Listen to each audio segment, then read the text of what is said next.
Hey guys, let me ask you something. Who would ask the Sirens, those sea-bound temptresses with honey-sweet voices and shipwreck smiles, for directions, and instantly regret it? Who would face down a brute twice his size, sword in hand, and choose cleverness over combat? And who would pack for a 10-year journey with no real plan for how to get back? You guessed it, Odysseus. Tonight, we drift quietly onto the deck of his ship as it glides through the wine-dark sea. The sails whisper above, the stars blink awake, and far below, warriors sleep beside their swords. But not you. You're at the stern with Odysseus, the only one still awake. His eyes fixed on the dark horizon, still chasing answers to the very questions we just asked. And as the waves carry us forward, so will the stories of wit outsmarting strength, of songs that should never have been trusted, and of a journey so long it nearly forgot its way home. So, settle in. Let the sea rock your thoughts, and the stars keep watch. We'll begin when your eyes are ready to close. If this kind of sleepy storytelling is your thing, hit like and subscribe. It's free, and you can always unsubscribe if you change your mind. And hey, drop your city and your local time in the comments. I love seeing where and when you're listening. Now lower the lights, maybe let a fan hum quietly in the background, and let's gently slip into tonight's story together. So here we are on the way to Troy.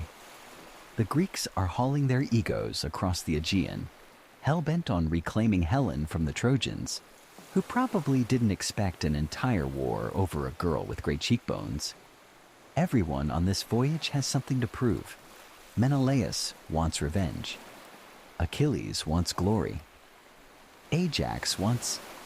Well, no one's totally sure what Ajax wants, but he's big and angry, and that seems enough. And then there's Odysseus. He didn't even want to come. That's right. The king of Ithaca tried to dodge the draft. He faked madness, started plowing his fields with salt, and tried to look confused when people questioned it. Not very convincing, especially when someone placed his infant son, Telemachus, in the furrows. Odysseus swerved. Sanity confirmed.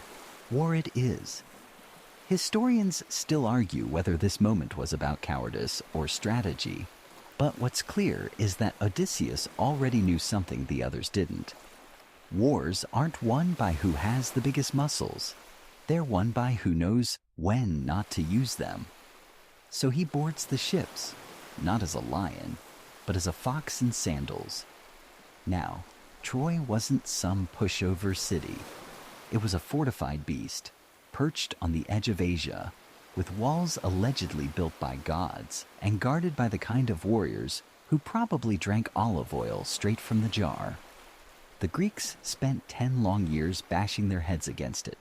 10 years of skirmishes, stalemates, and dramatic speeches in tents. Odysseus, meanwhile, was busy inventing problems and solutions. He was the guy who came up with a plan to sneak into Troy disguised as a beggar. He created fake alliances, rigged voting games among the Greek leaders, and even helped Achilles, yes, Mr. Invincible, navigate some social drama with the subtlety of a PR manager. One mainstream fact you might like: Odysseus was the one who discovered Achilles' hiding place on the island of Sirens before the war even began. Achilles was disguised as a girl. Yep. And Odysseus, instead of blowing the whistle, set out a display of shiny weapons among the cosmetics.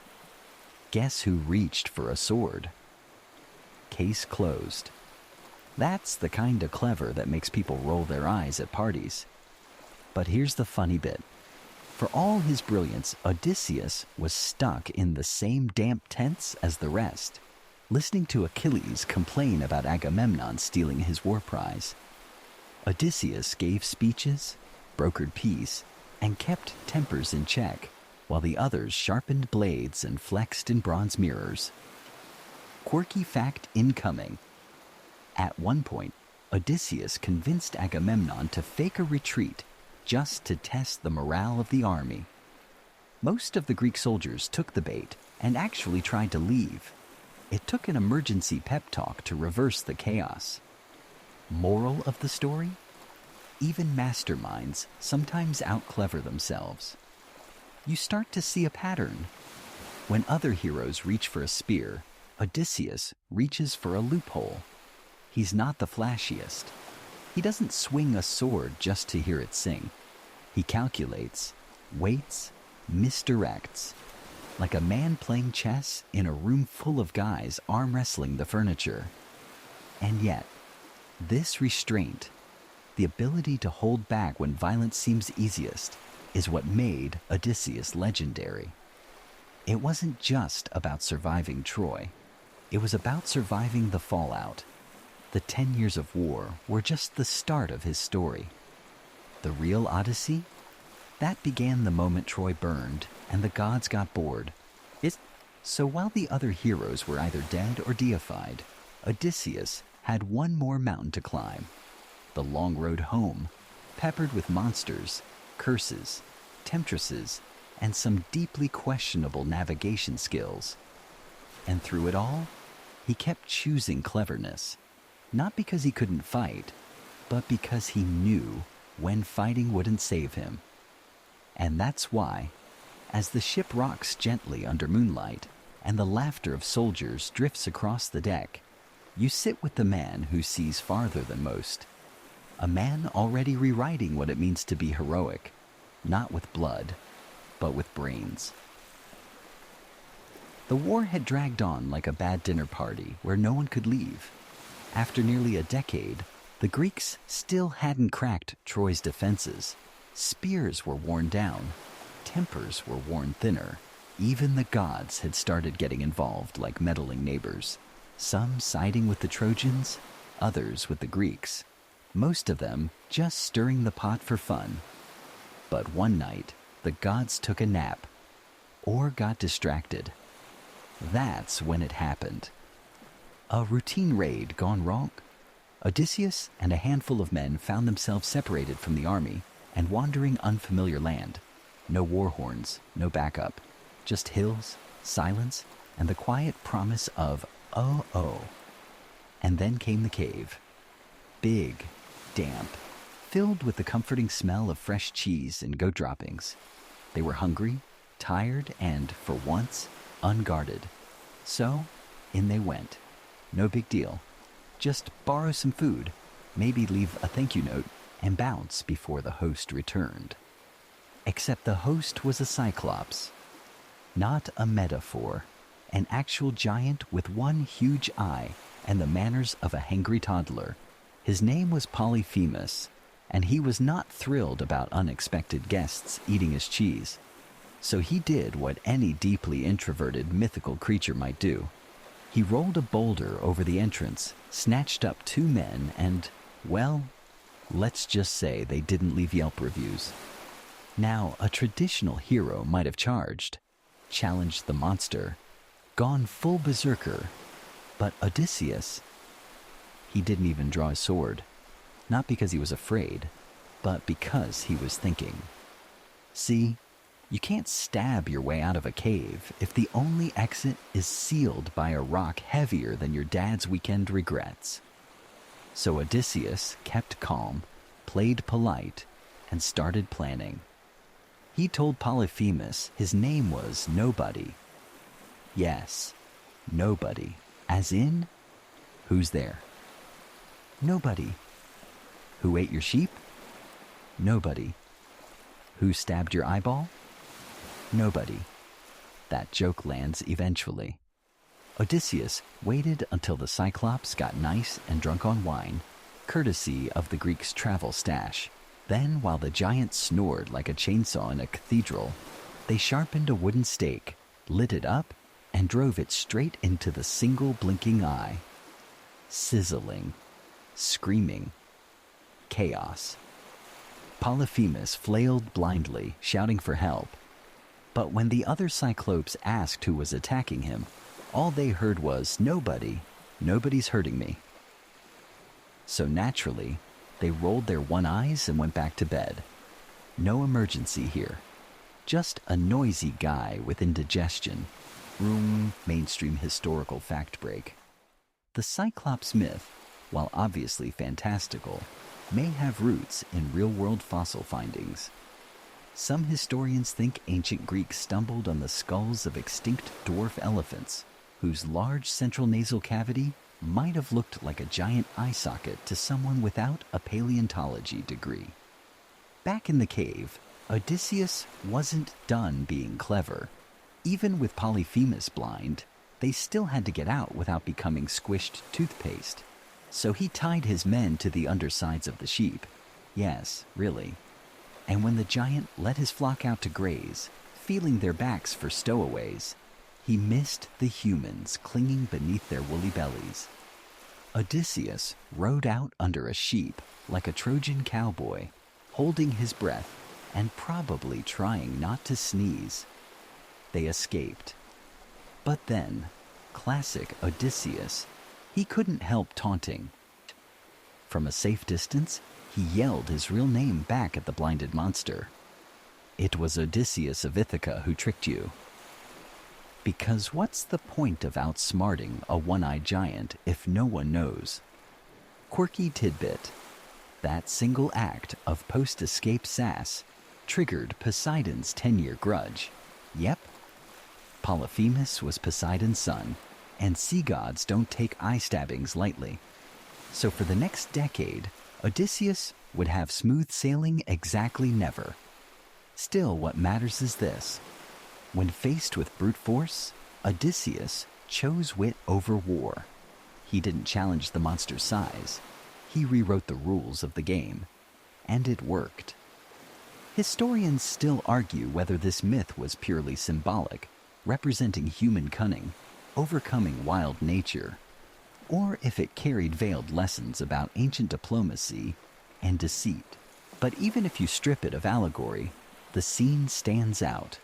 A lone man in a hopeless spot who keeps his cool and wins not with rage, but with riddles. And maybe you're thinking, but didn't people die? Yeah, unfortunately. Greek myths are rarely tidy, but the point here isn't perfection, it's pattern. When chaos struck, Odysseus adapted, improvised, outsmarted. That's why we still tell these tales centuries later, not for the gore, but for the game. As night settles over the sea and your mind begins to drift, imagine that dark cave once more. The heavy stink of livestock, the echo of a giant's groan, and in the shadows, a man with fire in his eyes, not from anger, but from the joy of solving an impossible puzzle. The cave was never a prison.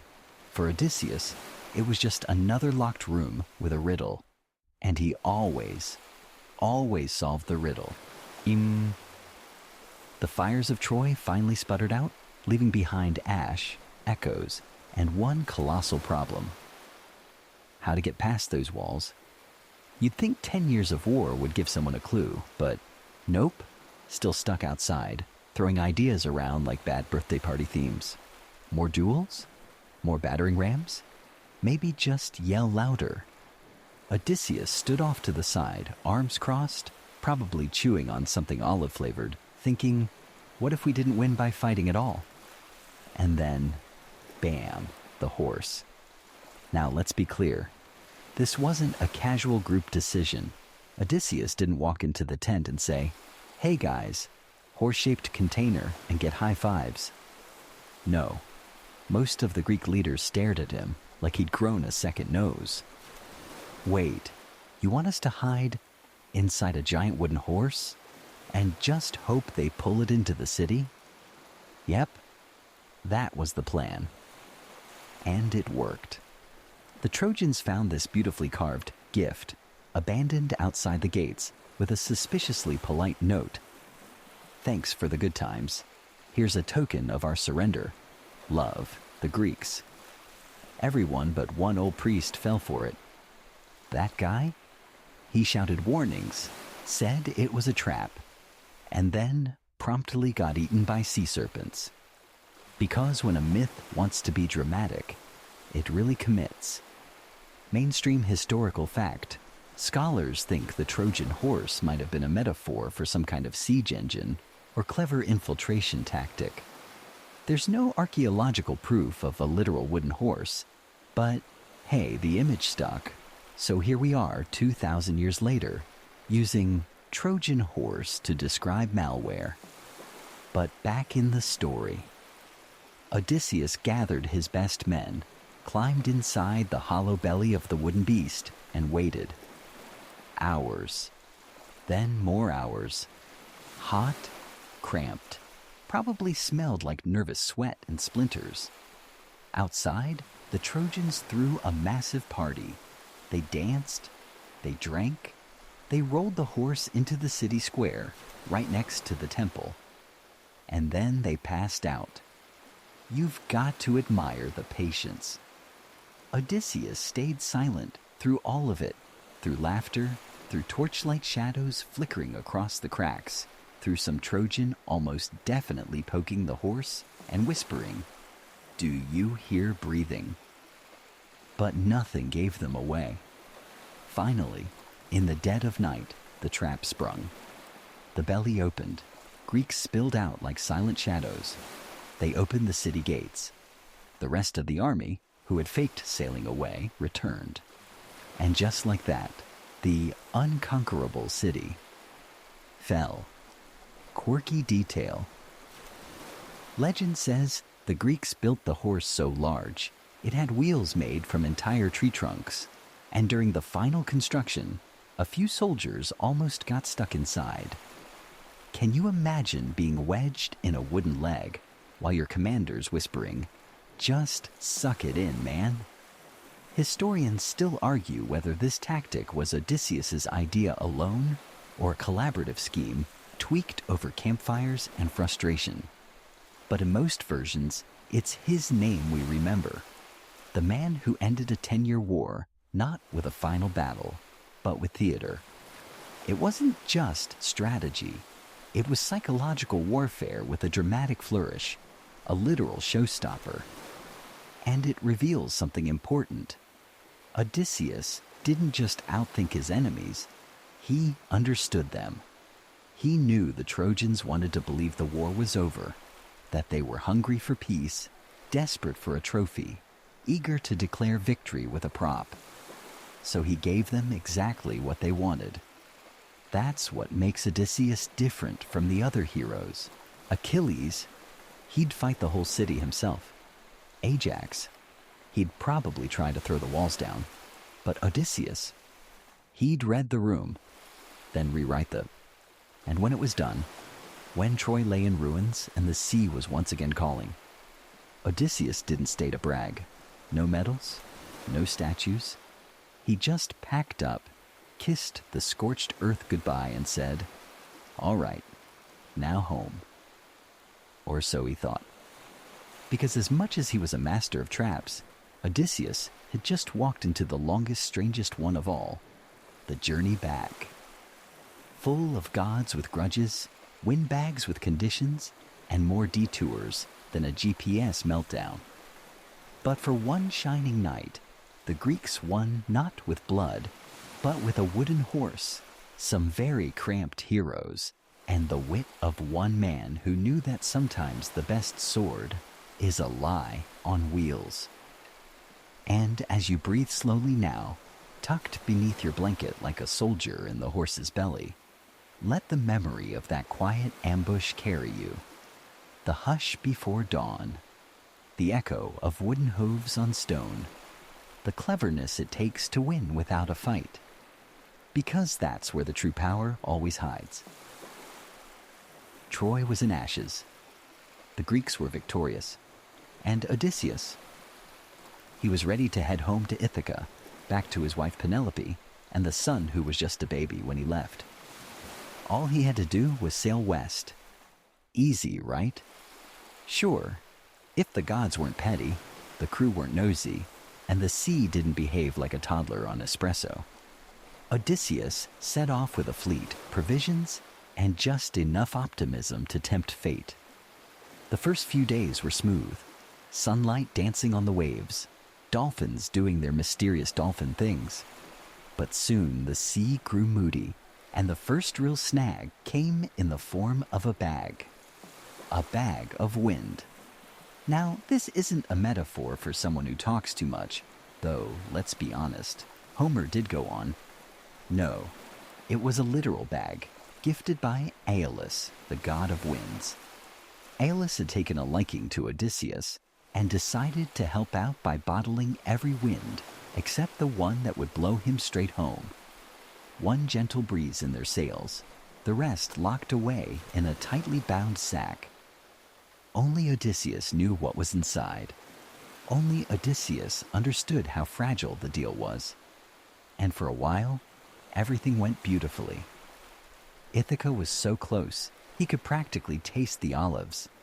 But, and this is a tale as old as time, the crew got curious. What's in the bag, Odysseus? Treasure? Gold? Coupons for free gyros? They waited until he was asleep, then opened it. Big mistake. The winds exploded out like a frat party in a paper bag. The ship spun, howled, reversed course, and within hours they were blown all the way back to Aeolus's island, which, by the way, was not thrilled to see them again. Aeolus took one look, said, "Nope," and refused to help a second time. Mainstream historical nugget. Ancient sailors often blamed wayward journeys on gods like Aeolus or Poseidon. The Mediterranean's unpredictable wind patterns, like the Sirocco or Meltemi, could derail even seasoned crews. So blaming divine drama wasn't just convenient, it was practically weather forecasting. Odysseus, ever the captain of broken expectations, regrouped. They sailed again, this time gritting their teeth. They met the Laestrygonians, giant cannibalistic people who destroyed most of the fleet by hurling boulders like they were skipping stones. That wasn't even a metaphor, just straight-up horror. Only one ship escaped. And you'd think Odysseus might pause here. Maybe take a breather. But nope. Forward. The next stop was Circe's island. Now, Circe was a sorceress with excellent taste in real estate and a complicated relationship with guests. Odysseus sent a scouting party first, because finally, someone learned from the Cyclops incident, and they were greeted, fed, and turned into pigs. Like literal pigs. Oinks and all. Enter Odysseus, armed with advice from Hermes. Because when a god shows up with a plan and says, "Eat this so you don't become bacon," you listen. He made his way to Circe's palace. The herb, moly, protected him from her magic, and when she tried her usual pig trick, nothing happened. Impressed, and maybe a little smitten, Circe welcomed him as a guest instead of livestock. Quirky tidbit. In some versions of the myth, Odysseus and Circe become lovers, and he stays with her for a full year. Not bad for a detour. She even gives him directions home afterward. Ancient map quest, but with more potions. But think about this. All of these disasters, they didn't require brute force to survive. They required poise, patience, strategy. Odysseus didn't storm Aeolus's palace. He didn't fight Circe. He paused, listened, adjusted. That's the pattern again. Less sword, more pause button. Historians still argue whether Circe represents a real priestess of an ancient island cult, or is entirely symbolic, a cautionary tale about temptation and transformation. But even through metaphor, her role highlights something Odysseus excels at: resisting panic. He never charges first. He studies, then strikes, if striking is even needed. And that bag of wind? It's more than a silly mistake. It's a lesson in trust, timing, and the curse of being the smartest guy on the ship, surrounded by very curious coworkers. If Odysseus had told them what was inside, maybe they wouldn't have opened it. Or maybe they still would have. Sometimes cleverness isolates you. But even isolated, Odysseus kept navigating. Not just storms, but people, gods, temptations, and the longest detour in literary history. Now picture it. The ship rocking under a sleepy moon. The ocean sighing with waves. Somewhere out there is Ithaca, just out of reach. And on deck, one man watches the horizon, still trusting that his mind will get him home. You feel that lull now, the gentle back and forth of the sea, the whisper of wind that's no longer trapped in a bag, and the memory of a journey not by muscle, but by mind. Circe's island faded into the mist behind them, but Odysseus carried her words like a folded map in his chest. She'd warned him. The path ahead wasn't just dangerous, it was legendary, even by Greek standards. And when a sorceress who turns people into pigs tells you this next bit is a nightmare, you listen. Ahead lay monsters, not just the bitey kind, but the kind that hums songs into your skull, lull your thoughts, and turn sailors into obedient seafoam. The Sirens. These weren't glamorous mermaids with hair commercials in their eyes. The original myths describe them as birdwomen hybrids, creatures perched on rocky islands, luring sailors with songs so beautiful, so truthful, that men abandoned all reason just to get closer. And then they died. Every time. But Odysseus? He wanted to hear the song, not out of recklessness, but because he needed to know what kind of power he was up against. That's the kind of curiosity he had. Equal parts brave and deeply, deeply inconvenient. So here's what he did. He took wax, probably beeswax, because the Greeks didn't mess with synthetics, and he melted it down to plug the ears of every crew member. No listening allowed, but for himself, he ordered the men to tie him to the mast. Not just tie, strap him down. And no matter what he screamed or begged, they were under strict orders not to release him. The ship approached. The water grew still. Even the birds disappeared. And then the singing began. No one knows what the sirens sang. Some say they offered secret knowledge. Others believe it was just the sweetest truth. You are loved. You are known. Come closer. Whatever it was, Odysseus lost it. He wept.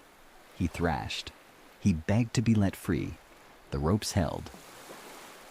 And when they passed, he slumped against the mast, exhausted, shaken, but still breathing. Still Odysseus. Mainstream fact drop.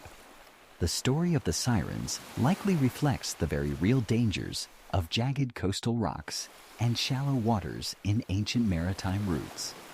Their song could have been the deadly echo of waves against stone, misheard through fear and fog. But things didn't get easier. Next came Scylla and Charybdis, a monster on one side, a whirlpool on the other. Imagine being told to sail between two choices, one that definitely eats 6 of your men, and one that might just swallow your whole ship. Scylla was a many-headed nightmare. Charybdis was a giant mouth in the sea. There was no winning. There was only choosing how much to lose. Odysseus chose Scylla, sacrifice 6 instead of risking all. And he didn't tell the crew. That's the part people skip. He knew 6 would die. He knew them, had eaten beside them, laughed with them. But he kept silent, steering toward the horror with his jaw clenched and eyes fixed ahead. Quirky aside, some ancient sources suggest Scylla had dog heads sprouting from her waist and barked as she fed. So, sleep well with that image. Historians still argue whether this entire passage is metaphorical representing impossible decisions, leadership burdens, or even political commentary on governance in wartime. But what stands out isn't the monster, it's the silence. Odysseus bore the weight of that choice alone, not because he didn't care, but because he cared so much he couldn't let it paralyze him. Afterward, the ship sailed in silence, men missing, rope frayed, salt drying on cheeks. And still, Odysseus stood at the helm, not victorious, not proud, just surviving. Because that's what he did. And he'd keep doing it. Again and again, through losses, mistakes, guilt. He didn't get to be the hero by never losing. He got there by refusing to stop. As the stars reappeared overhead and the sea returned to its rhythmic hush, the men slowly picked up their oars. No one asked questions. No one spoke of the heads or the scream.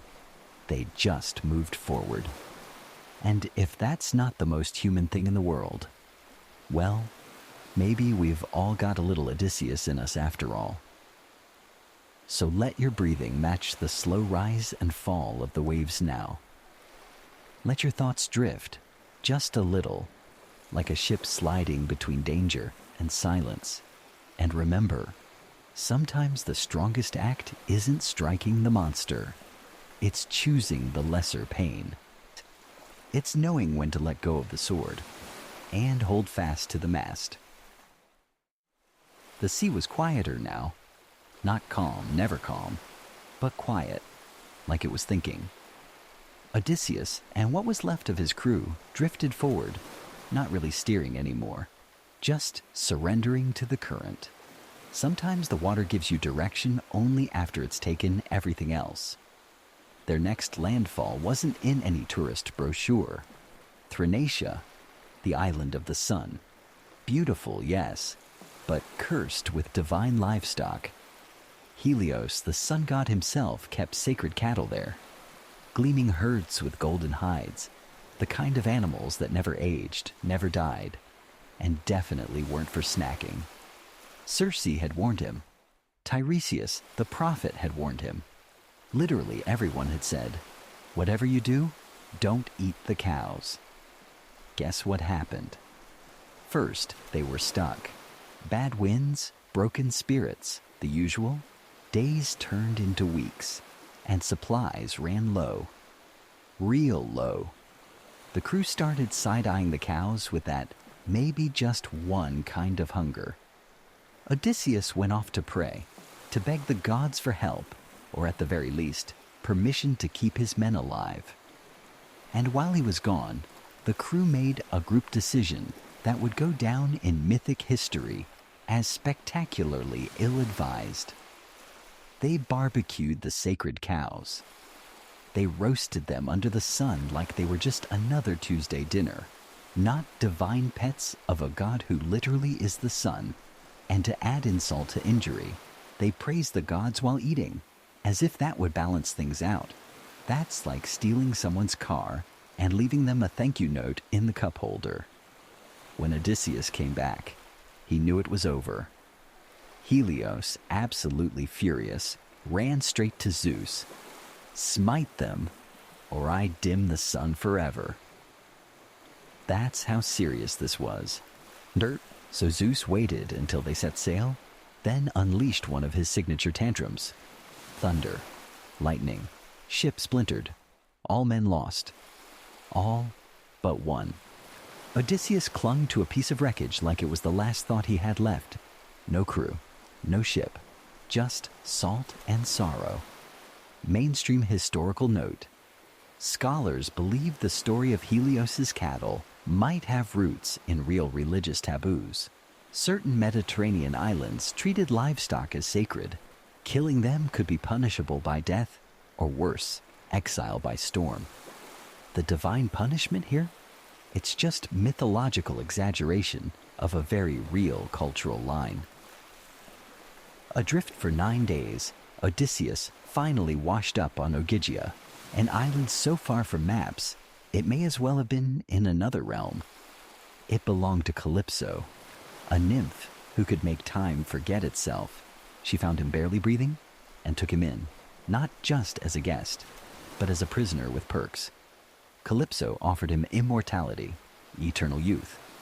Her company. No more gods, no more monsters, no more endless wind-battered trauma. Just her. Just peace. He stayed. For 7 years.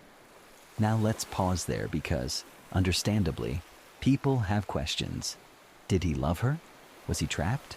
Was he just tired? Probably a little of all three. But what's clear is this: even paradise becomes a prison when it's not your home. And here's the quirky tidbit. Some versions say Odysseus spent his days staring out at the horizon, building rafts he never used, whispering Ithaca like a prayer. He could have stayed young forever, but he chose aging, pain, unfinished business. Historians still argue whether the Calypso episode is a metaphor for midlife stagnation. Odysseus, as the disillusioned man, stuck in a comfortable but meaningless life. But whether you read it literally or symbolically, he eventually did the hardest thing. He left comfort behind. Thanks to the gods, finally agreeing on something, Calypso was ordered to let him go. She even helped build the raft, gave him supplies, and maybe, just maybe, her heart broke a little watching him sail away. Then Poseidon showed up. Again. Still mad about the Cyclops, still swinging storms like he was playing whack-a-mortal. He shattered the raft. Odysseus, once again, nearly drowned. He was saved by Leucothea, a sea goddess who tossed him a magic veil. "Just wrap it around your waist," she said, "and swim." Imagine that. The most famous hero of the Greek world, reduced to floating in the sea. Half-dressed, clinging to a scrap of divine fabric like it was dignity. But he survived. Of course he did. Not because he was the strongest, not because he was favored, but because he refused to stop moving. And that's the thread running through all of this. Odysseus isn't perfect. He's not even consistently moral. He makes bad calls. He lies. He watches men die under his command. But he endures. Again and again. Not because he has to, but because he chooses to. So as the storm quiets and the surf fades in your ears, picture him now. Half dead on a foreign beach, eyes closed, chest rising and falling with stubborn breath. He's lost almost everything, but still carries one thought. Home. And maybe, just maybe, that's all you need to start again.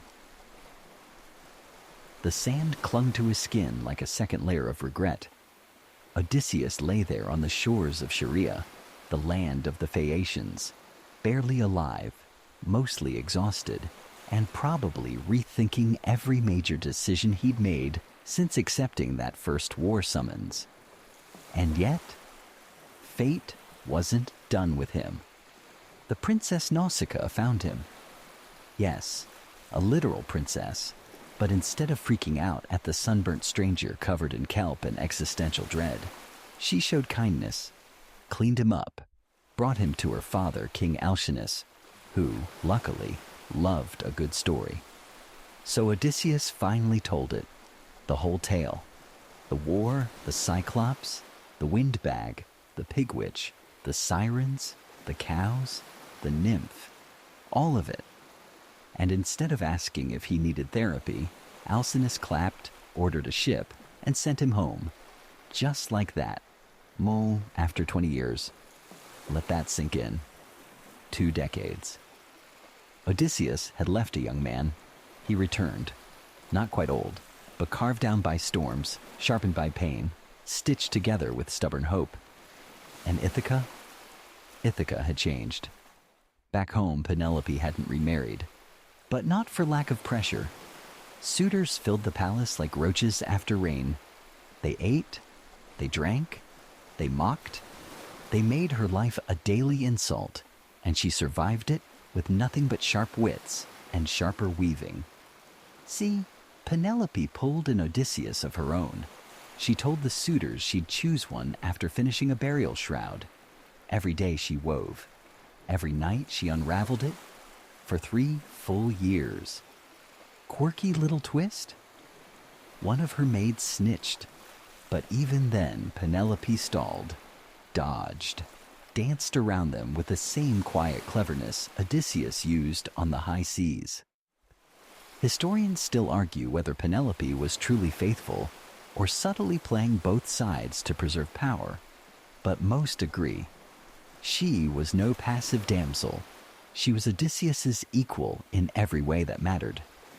So when he came home, he didn't burst through the doors with a dramatic reveal. No, he dressed as a beggar, disguised, observing, because after everything Odysseus had learned, patience wins.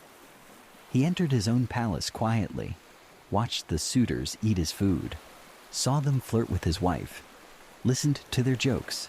He didn't draw his sword. Not yet. He waited. And then came the bow.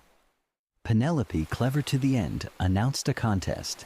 She'd marry the man who could string Odysseus's bow and shoot an arrow clean through 12 axe heads, a trick only her husband had ever managed. One by one, the suitors failed. Grunting, struggling, snapping tendons, the bow wouldn't budge. Then the beggar stepped forward. He strung the bow like it was a familiar handshake. He drew it back and let the arrow fly. 12 axe heads, one smooth shot. That's when the silence broke. The suitors scrambled. Too late. Odysseus and his son Telemachus, now grown and ready, slaughtered every last one. Brutal, precise, the kind of vengeance that had waited far too long to breathe. Mainstream fact check. Bows in ancient Greece were neat common battlefield weapons among heroes who preferred spears and swords. But in Ithaca's rural setting, the hunting bow would have been both status symbol and practical tool, perfect for a man whose power came not from war, but from watching, waiting, choosing his moment. Afterward, he stood before Penelope, dirty, weathered, changed. She tested him, asked questions, measured his responses, until finally she mentioned their bed, the one carved from a living tree, immovable, unshiftable. Only Odysseus would know that. He did. And at last, after 20 years, they saw each other clearly. No fanfare, no parade, just two souls who had waded through storms, monsters, loneliness, and longing, and still met in the middle. And isn't that the point? Odysseus wasn't the strongest, wasn't the most noble, but he was the most human. Flawed, sharp, tireless. He used his brain where others used blades. He waited where others rushed. He tricked gods, monsters, and men, and still walked away. That final homecoming wasn't about reclaiming a throne. It was about earning rest. But even then, he didn't get much. Myths say he had more adventures, more battles, even a prophecy about his death coming from the sea, because rest doesn't come easy to the clever.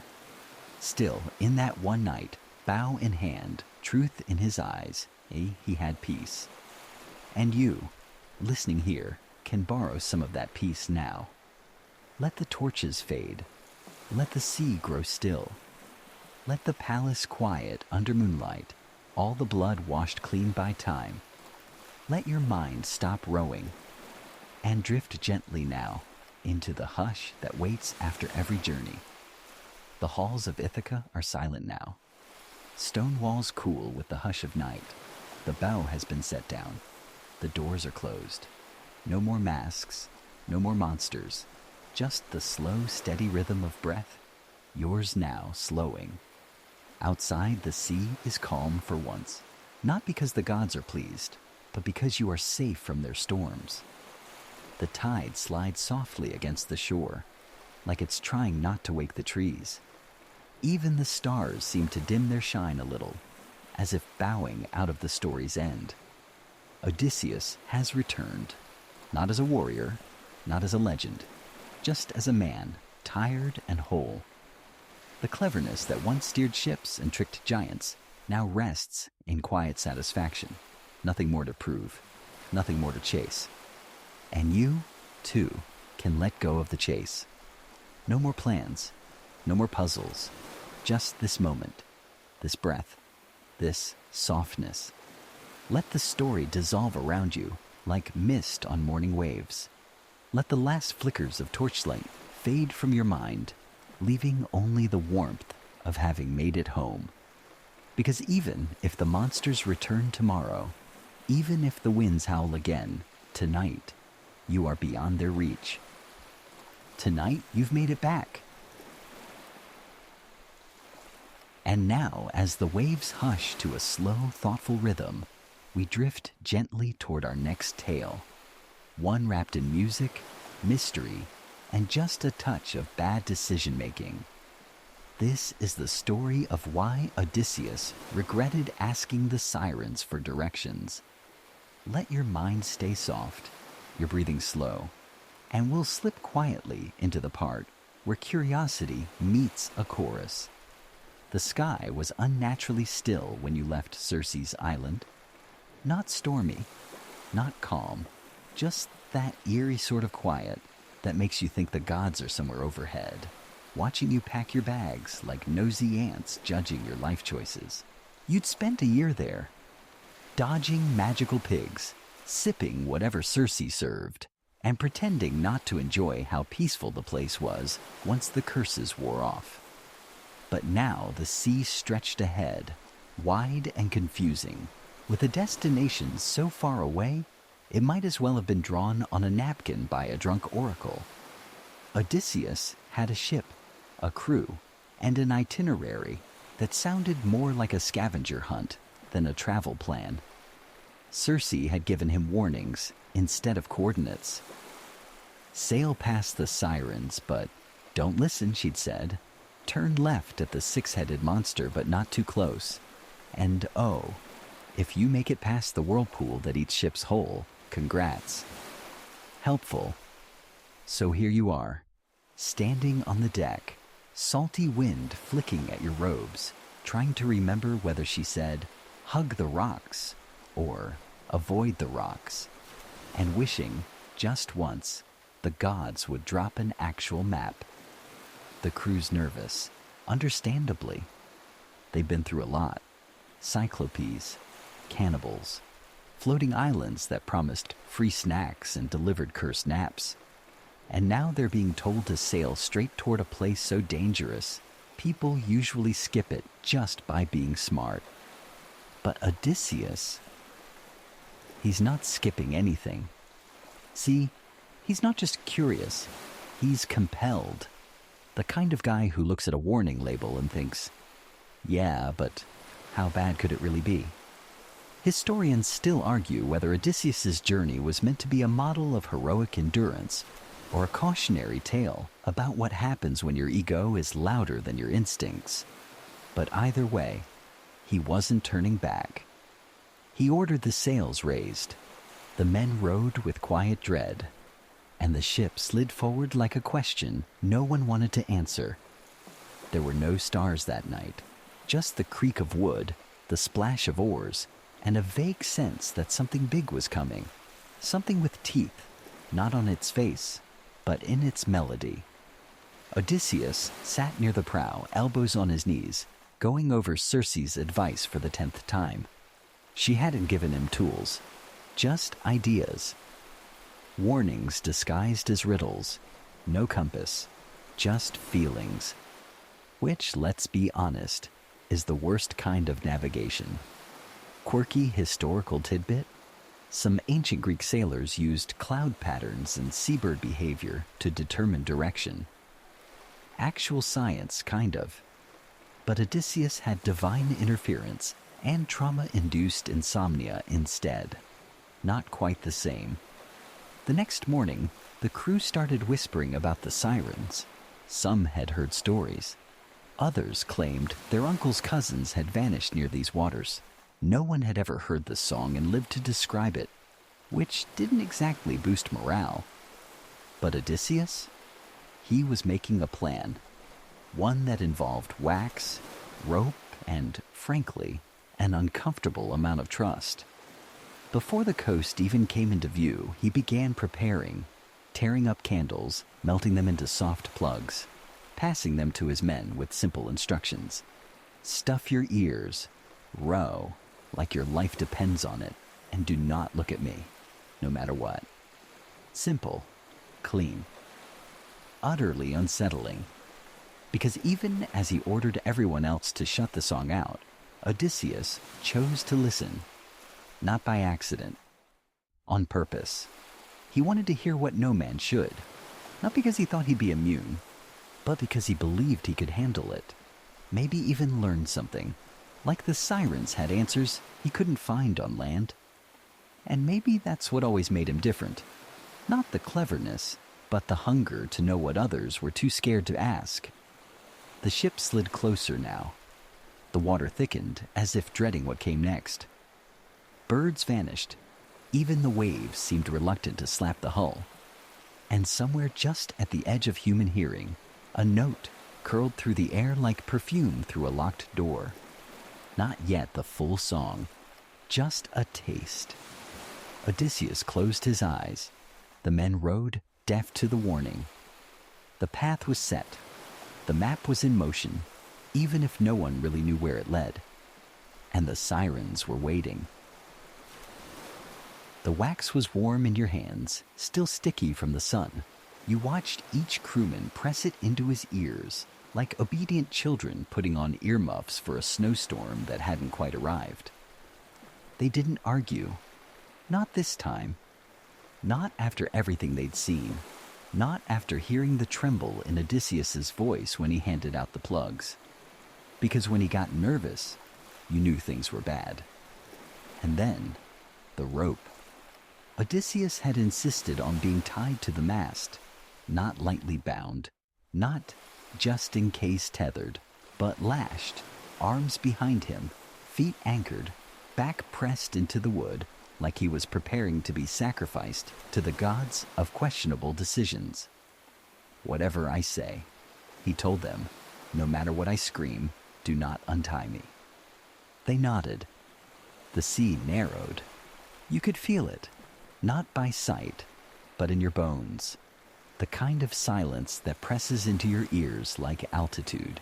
A hush that says, here comes the part they don't talk about at dinner. Then the song began.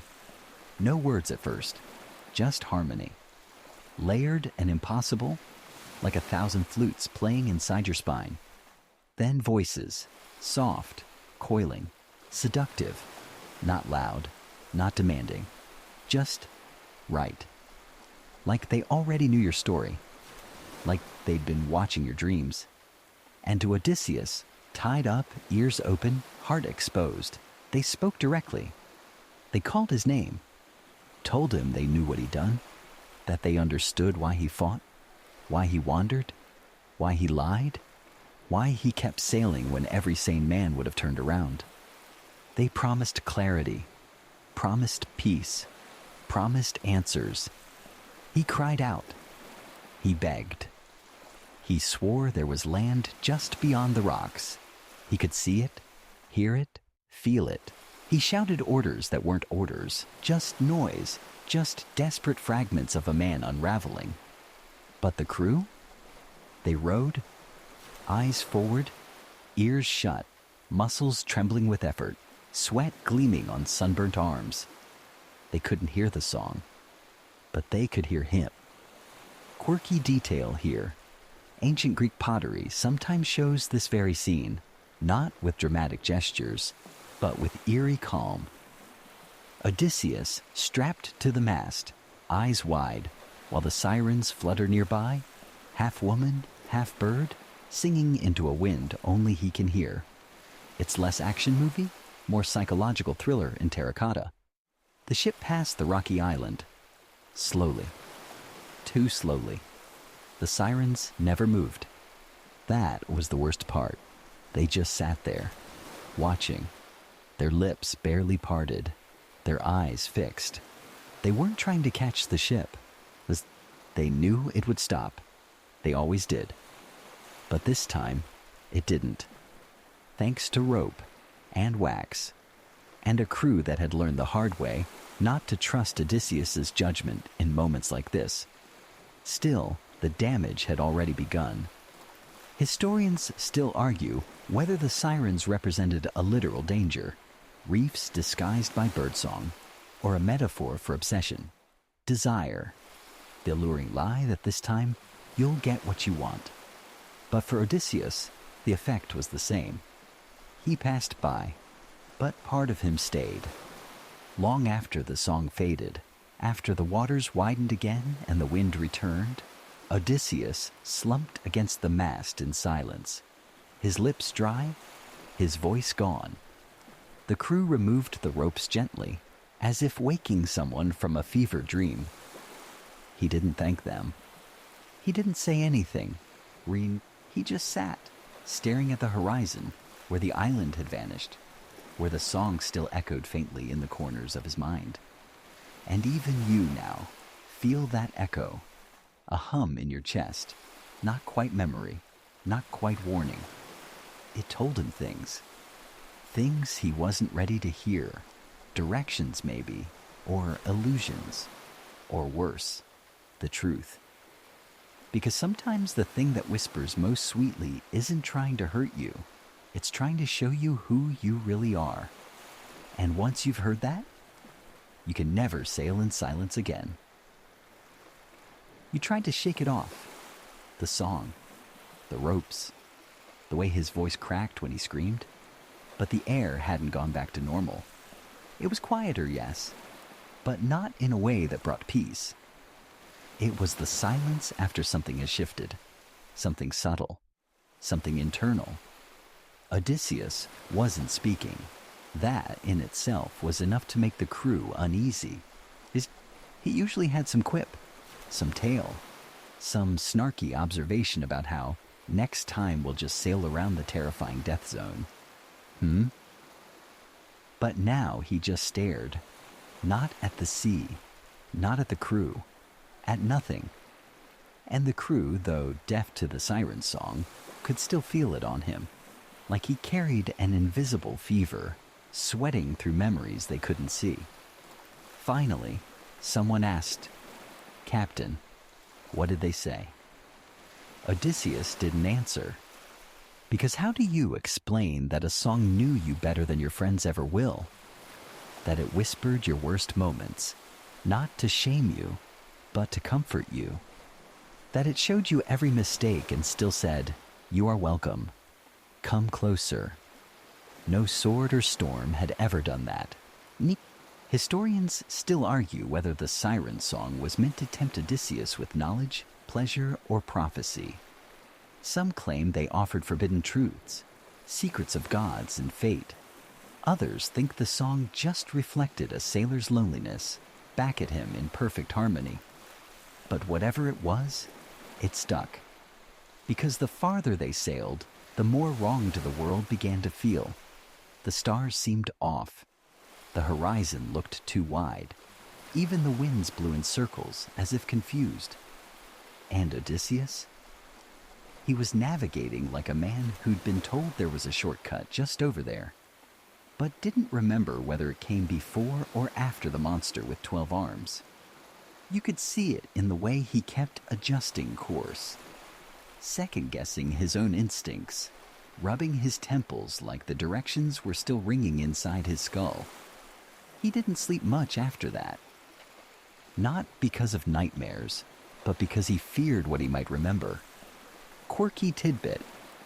In later versions of the myth, writers added that the sirens didn't die when he passed. They just watched, forever, waiting for someone who'd really listen. That version always felt truer somehow, because isn't that the worst kind of haunting? The kind that doesn't chase you, but patiently waits for you to return. And Odysseus was definitely thinking about turning around. He never said it. but his hands kept twitching toward the rudder, like maybe he could steer just a little closer. Not back to the island, but sideways, towards something the song had mentioned, a name, a shape, a memory. He thought no one noticed, but sailors always notice.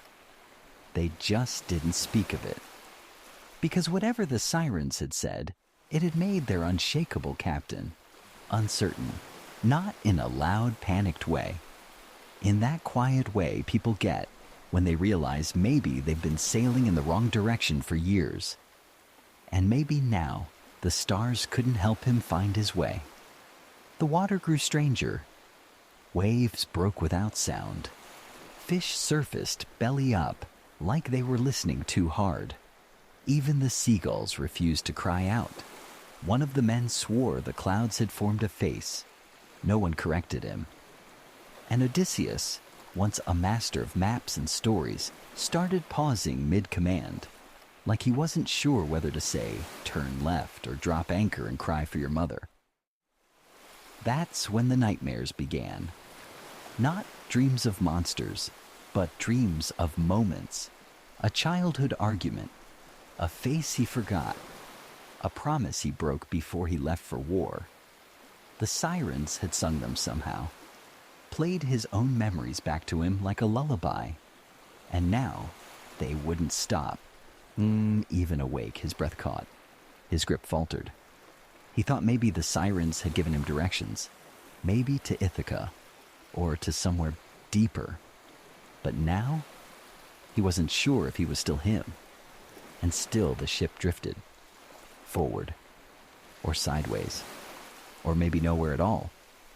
Because when the song gives you too many answers, you start to forget which question you were asking in the first place. You started to feel it too, even if you didn't know what it was. The sea, once sharp with salt and rhythm, had gone oddly mushy, like it couldn't quite remember how to behave. The waves didn't crash anymore. They just happened, like someone quietly rearranging furniture in the dark. The sky stayed the same color for 2 days. Not night, not day. Just that weird grayish yellow you get in dreams when the weather forgets what mood it's in. And Odysseus was still off. He moved like a man half-haunted, half hoping to be haunted more. Kept glancing toward the stern like he expected something to rise from the sea and start singing again. The crew started to whisper, then to argue, then to row slower, like the weight of whatever had happened at the Sirens' Island had settled on their backs too, even if they'd never heard a note. Odysseus gave orders, but only half-heartedly. He adjusted the sail a dozen times in an hour, changed course, then changed back. At one point, he tossed a handful of breadcrumbs over the side like he thought something might guide him. A fish, a voice, a pattern in the water. He even started drawing maps in the deck dust. None of them matched. One sailor finally asked, "Where exactly are we going?" Odysseus blinked, then blinked again. He didn't have an answer. Not even a lie. Historians still argue whether this wandering phase of Odysseus's journey represents literal disorientation or a symbolic break, when the hero loses touch with the world around him because of internal conflict. Either way, the story slows here, like the myth itself is catching its breath. You passed strange coastlines, ones that weren't on any chart, trees too tall, stones stacked in spirals with no logic, water that glittered even at night, like it remembered light from a different sun. The crew started to dream, all of them, and not just normal stuff, epic, cinematic dreams. A sailor swore he spoke to his dead grandmother, who told him Odysseus was chasing ghosts. Another claimed the stars spelled his name backward. A third said he heard the sirens too now, even though he'd plugged his ears. Quirky detail? In one fringe interpretation of the myth, Scholars claim this section of Odysseus's voyage takes place in a realm outside time, where geography bends and the normal rules of narrative pause. Like the ship entered a mythic liminal space, not death, not life, just in between. And in that in between, Odysseus started making decisions that didn't make sense. He doubled back without telling anyone, ignored good wind in favor of bad hunches, took a left when all logic screamed right. He kept whispering about something the Sirens told him. Not in words, he said, but in images, impressions, as if the song had painted ideas inside his skull that hadn't quite dried yet. The men began to distrust him, quietly at first, side glances, shared nods, then openly. They accused him of following a ghost, of letting madness steer the ship. One even suggested they turn back, just for a bit, see if they'd passed something important. Odysseus snapped, but not in the screaming, sword-waving way you'd expect. He just stared at the man, long and slow, then said, "You didn't hear what I heard." That shut everyone up, because they didn't know what he meant. And neither did he. So the ship floated on, propelled more by tension than wind. Food was running low. Water, too. But worse than hunger was the feeling. The sense that you were on the edge of a place that shouldn't exist. A border between things. A silence so loud it bent your thoughts. Odysseus started talking to himself. Not nonsense. Just questions. To no one. Or maybe to the sea. And when he dreamed now, he didn't wake up with answers. He woke up with instructions. The kind you can't write down, only feel. The kind that send you toward a destination that doesn't appear on maps, but waits just the same. You saw it before Odysseus did. Land, just a shadow at first, then rising like a question mark on the horizon. A small island, unmarked, uncelebrated, and a little too eager to welcome them. No cliffs, no looming volcanoes, no ominous fog, just soft hills, green grass, and a shoreline that curved like an invitation. After everything, Scylla, Charybdis, the whole divine cow barbecue incident, you'd expect Odysseus to be suspicious, but something about this island tugged at him. Gentle, familiar, like déjà vu wrapped in sea breeze. The crew was tired. The food stores were bleak. Morale had curled up in a corner and given up. So when the shoreline appeared with its breezy promise of rest and real ground, no one argued. They anchored, disembarked. Feet sank gratefully into sand that wasn't swaying. The men laughed, drank, even smiled, which hadn't happened since the wind gods slammed the proverbial door. And then the locals came. Not in armor, not with curses or traps, just smiles. Cloaks of soft fabric, faces that looked vaguely familiar.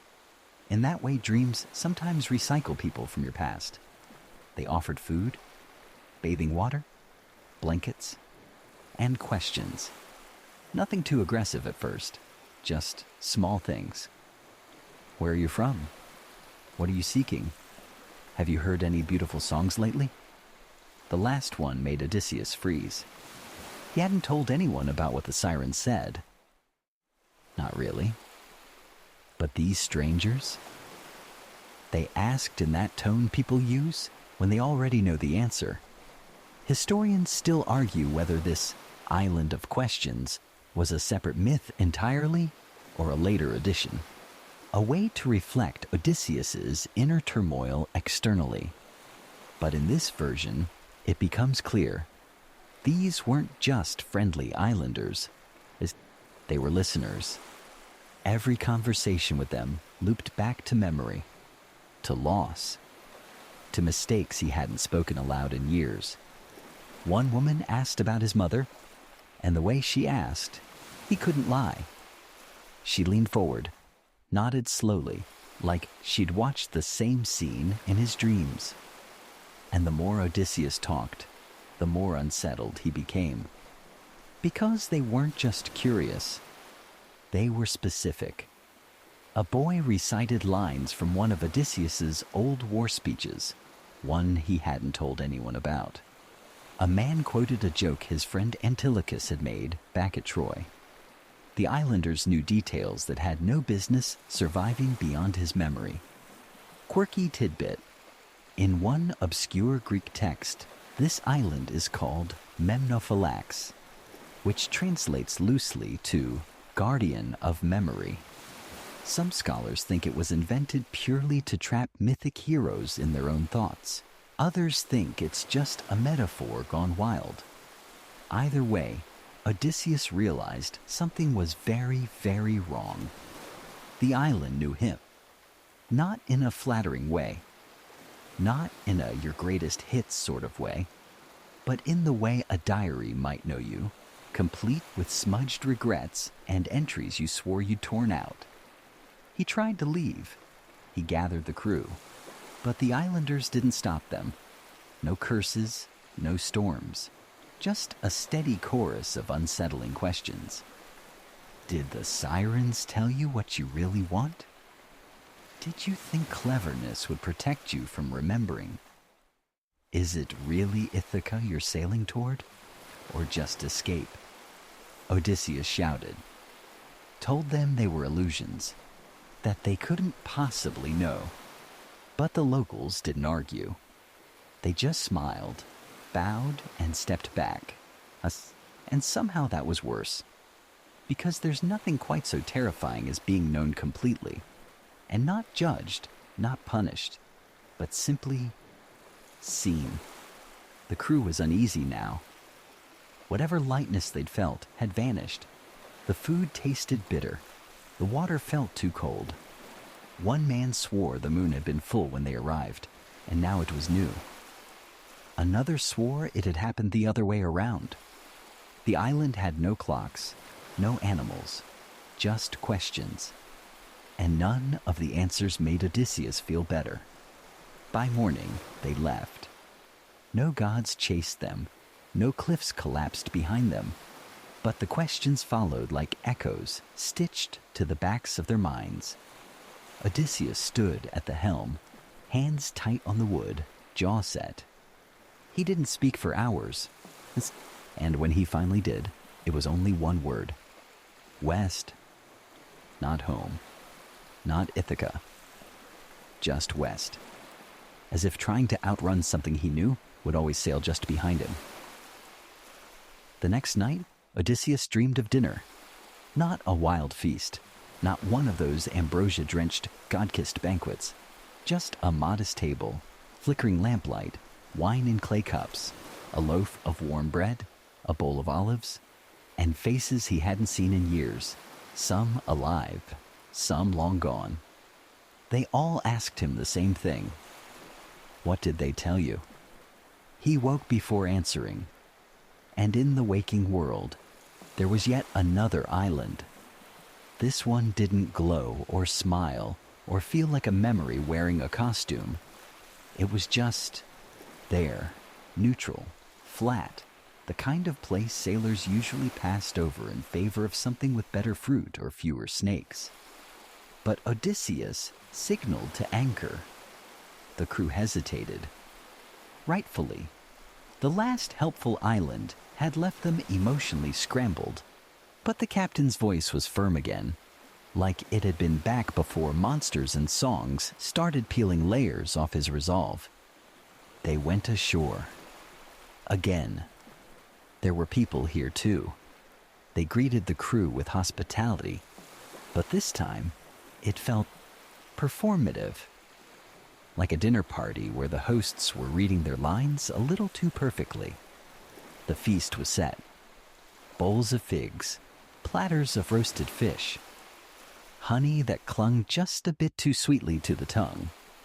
Music played from lyres, strummed by smiling strangers. And then came the questions. Not casual, not curious, probing. "So, Odysseus," said one man with perfectly symmetrical eyebrows, "what exactly did you hear in the siren song?" That silenced the whole table. Even the wine stopped sloshing in the cups. Odysseus didn't answer. He chewed, swallowed, tried to change the subject, but the questions kept coming, sliding into conversation like eels into shallow water. What direction did they tell you to follow? Did they mention your father? Did they remind you of Troy? One woman, barefoot, eyes too wide, leaned in and whispered, "Did they sing the part about your death?" That's when Odysseus stood, not angrily, just suddenly. He told the crew to prepare the ship, now. But the hosts weren't finished. They invited him to stay, just one more night, just until he remembered. "There's something you've forgotten," they said. "Something you need to understand before you can really go home." And the worst part? Odysseus almost believed them. Historians still argue whether this island represents a real stage of the journey or a symbolic echo, a place where memory and desire blend, creating a kind of personal purgatory. If the previous island was a mirror, this one was a maze. A test not of strength, but of will. Quirky tidbit? In some later Greek rewritings, fringe stuff mostly, this island is said to have been created by the Sirens, a sort of psychic spillover.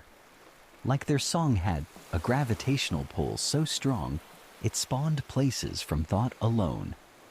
And here the thought was, maybe what they said was true. Maybe you did take the wrong path. Maybe you were never supposed to survive Troy. Maybe Ithaca isn't where you're meant to go anymore. Odysseus didn't sleep that night. He sat on the ship's edge, staring at the island. The music still played. The torchlight on the shore flickered like winking eyes. Behind him, the crew packed in silence. No one wanted to speak, because even they felt it now. That pull, that confusion. Like the Sirens had left breadcrumbs not to a place, but to a question. By dawn, the sails rose. The ship turned away. The island faded into the mist, as if it had never been there. But the doubt remained. And Odysseus, who had once silenced armies with a single command, now muttered to himself more than he gave orders. Directions felt less like decisions and more like guesses. And somewhere deep in his chest, the song kept humming. Not loudly. Just enough to make every choice feel like a trap. The sea had turned dark again. Not the dramatic, stormy kind of dark. Just the kind that seeped in quietly, like ink in water. The kind of darkness that doesn't threaten, but lingers. A slow hush stretching across the horizon, making even the stars look like they were holding their breath. Odysseus didn't say much anymore. His crew spoke in whispers, rowed with cautious rhythm, avoided eye contact, not just with their captain, but with the sea itself, like the waves might be listening. Then came the island no one recognized, but Odysseus did. He didn't say the name, didn't mark it on the map. He just pointed, said, "There," and guided the ship toward it with the kind of certainty that made the crew swallow their questions.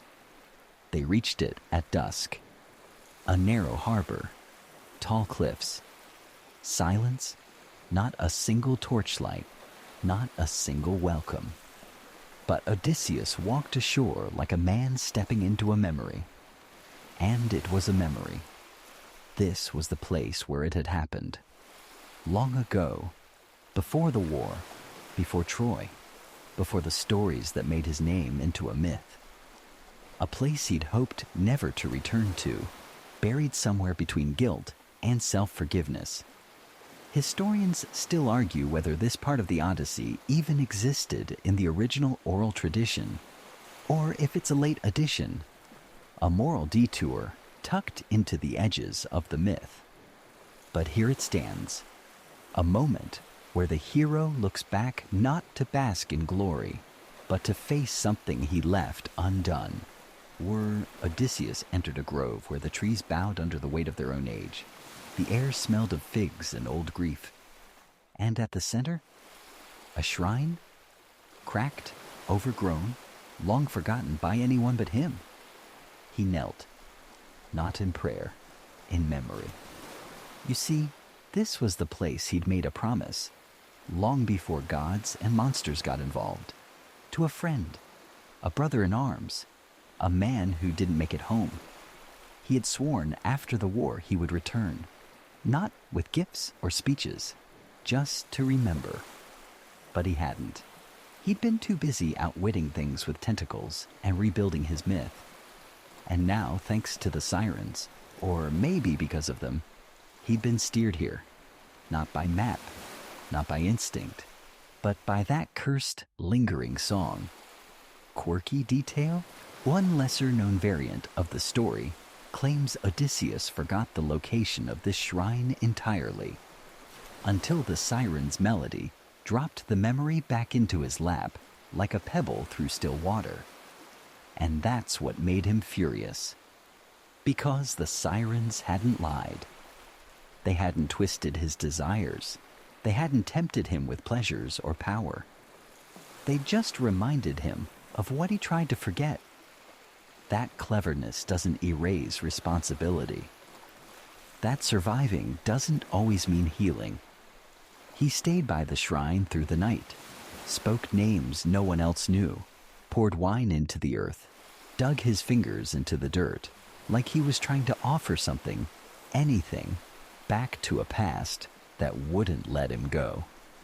The crew waited on the shore, unsure whether to intervene. None of them had seen their captain like this. Not even after losing half the fleet. Not even after watching men get eaten or turned into animals or crushed by waves. But this was different. This was something he couldn't outwit. By morning, he returned, face pale, eyes red, not from sleep, from remembering. He didn't explain, didn't need to. They sailed quietly, and though the island faded behind them, the weight of it didn't. Because here's the strange thing. The Sirens hadn't just sung about where to go. They sang about what he'd missed, about what he'd left undone, and worst of all, what he still carried. Even now you can picture the mast creaking gently as the ship drifts forward.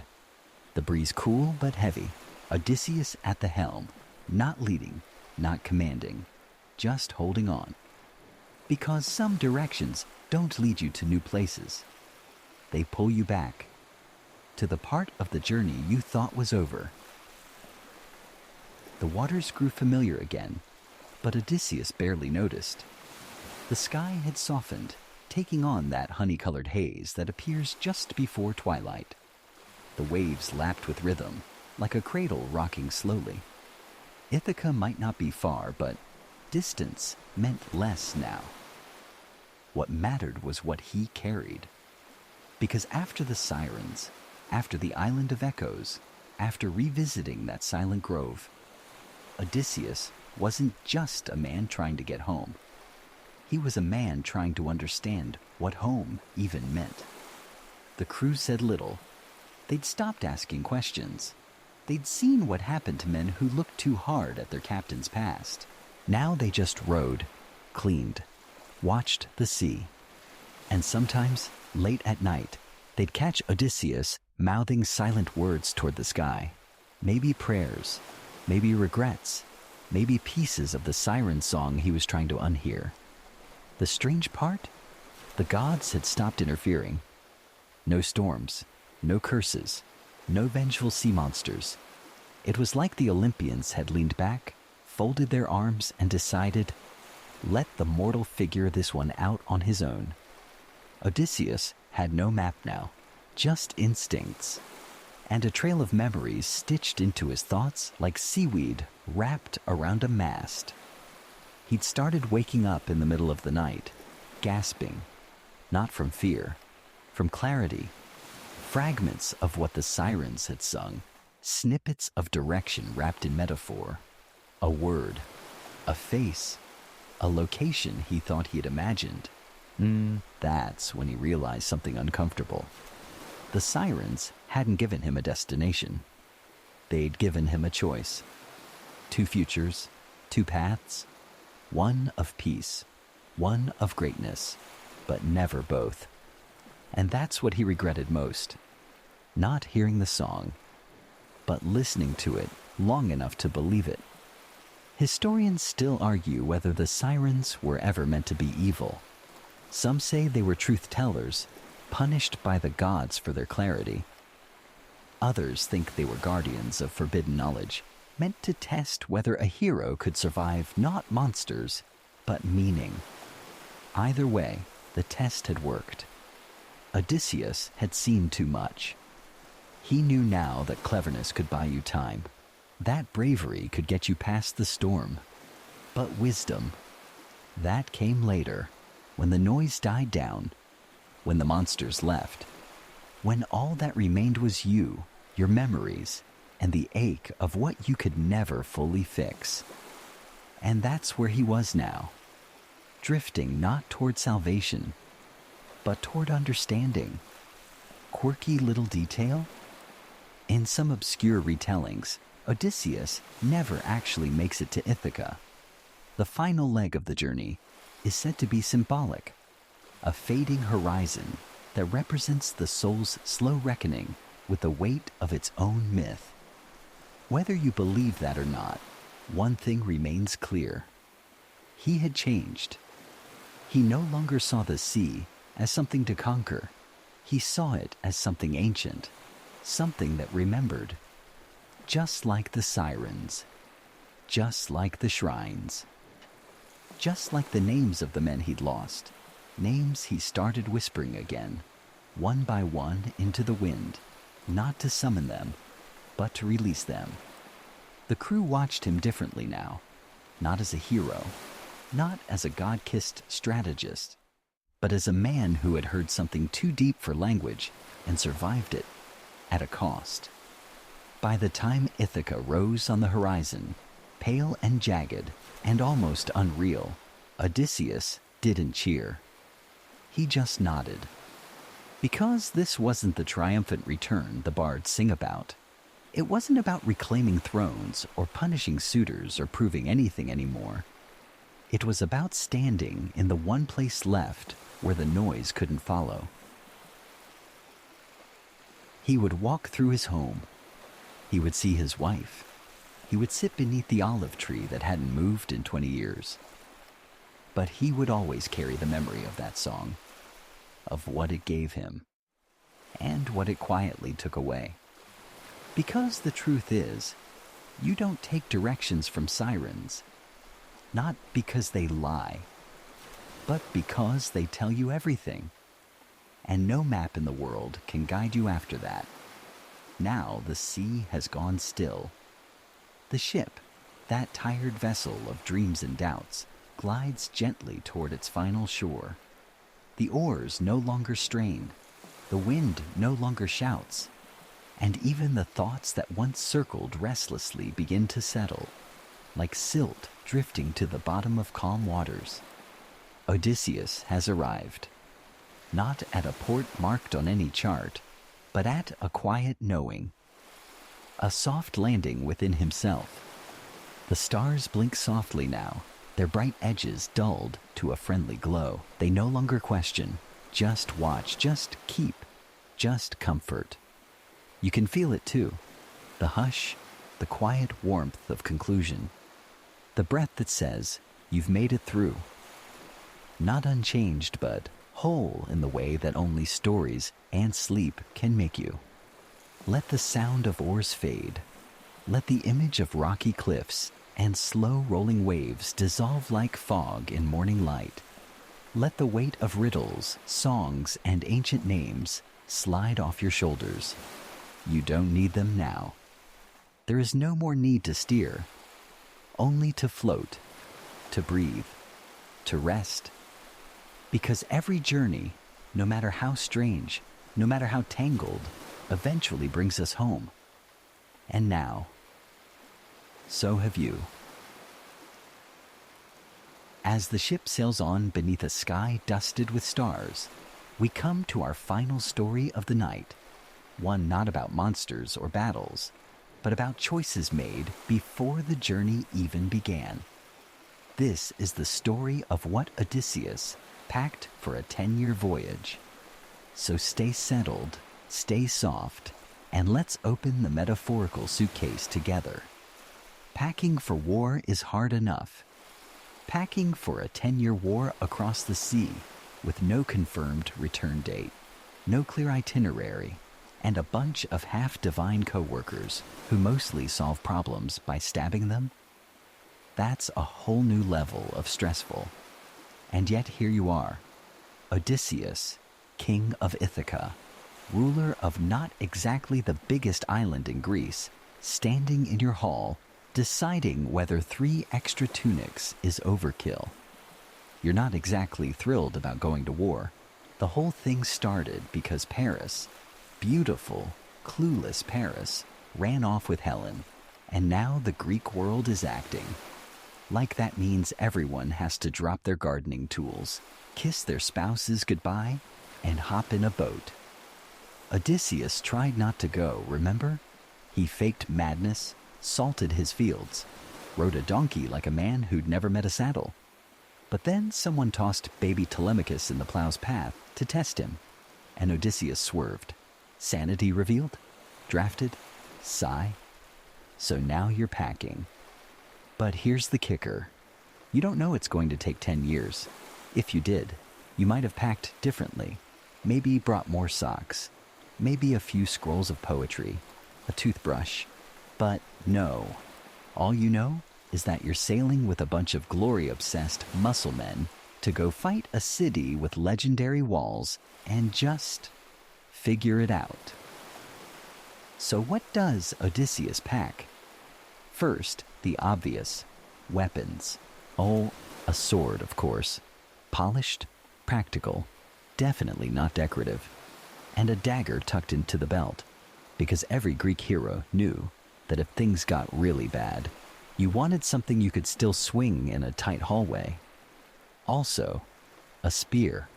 Not the most original choice, but very on-brand. Mainstream historical fact. Greek hoplites, including nobility like Odysseus, often brought their own armor and weapons to war. This wasn't a state-issued kind of operation. You were responsible for showing up properly equipped, like BYO death. And yes, armor.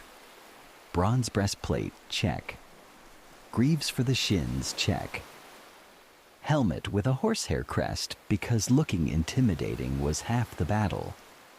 But armor's heavy, and Ithaca isn't exactly rolling in metallurgy, so you probably commissioned yours months in advance, and then spent weeks making sure it didn't squeak in the wrong places.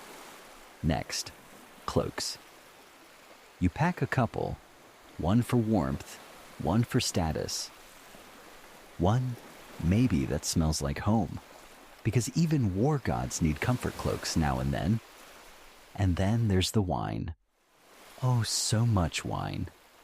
Not for parties. Well, not just for parties, but because clean water isn't always a given, and wine, when watered down, was the ancient Greek version of safe to drink.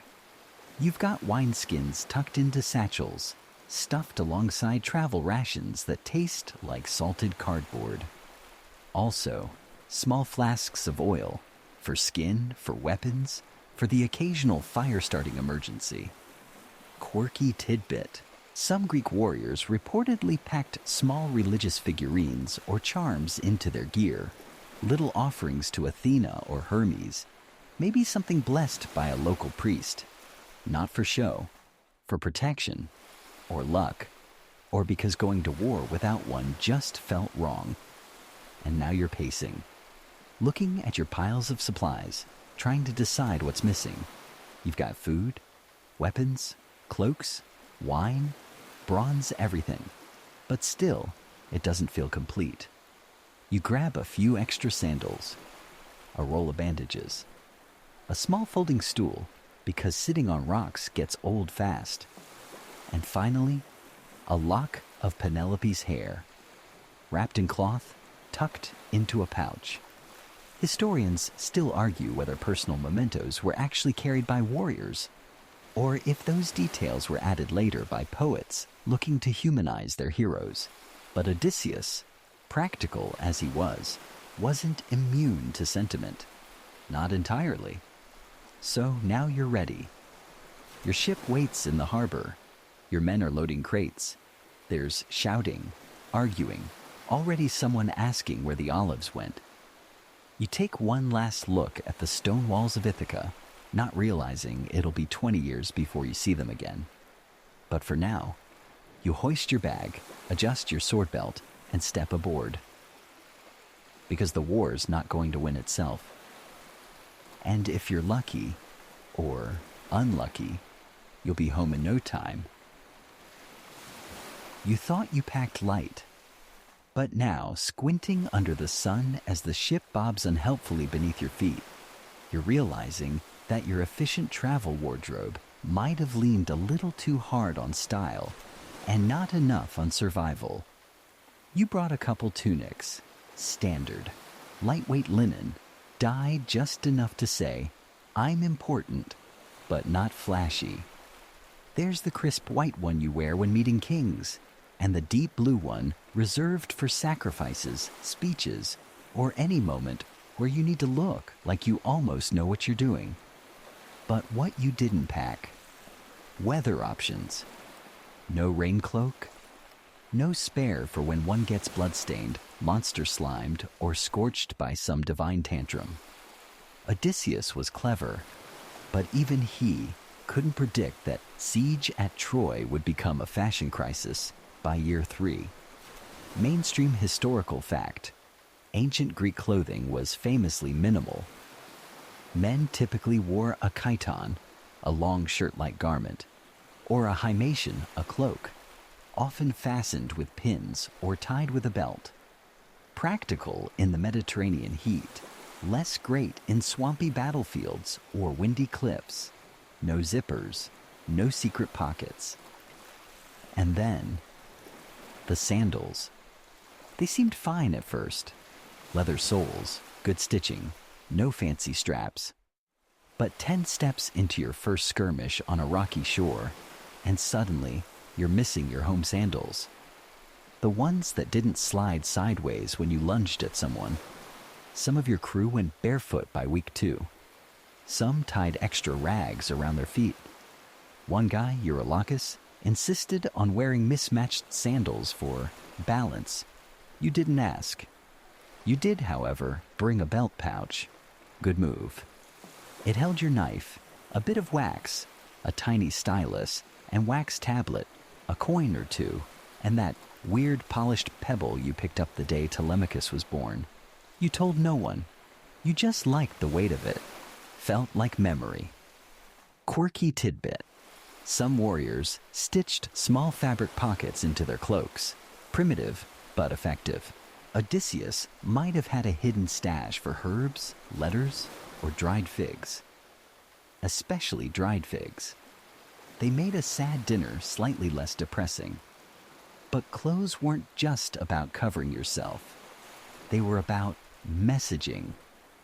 Arriving at a foreign court in a dirty, wrinkled tunic screamed desperate wanderer, while the right cloak said, I might be a king, or I might just charm you into not killing me. Important nuance. And then came the armor-fitting days.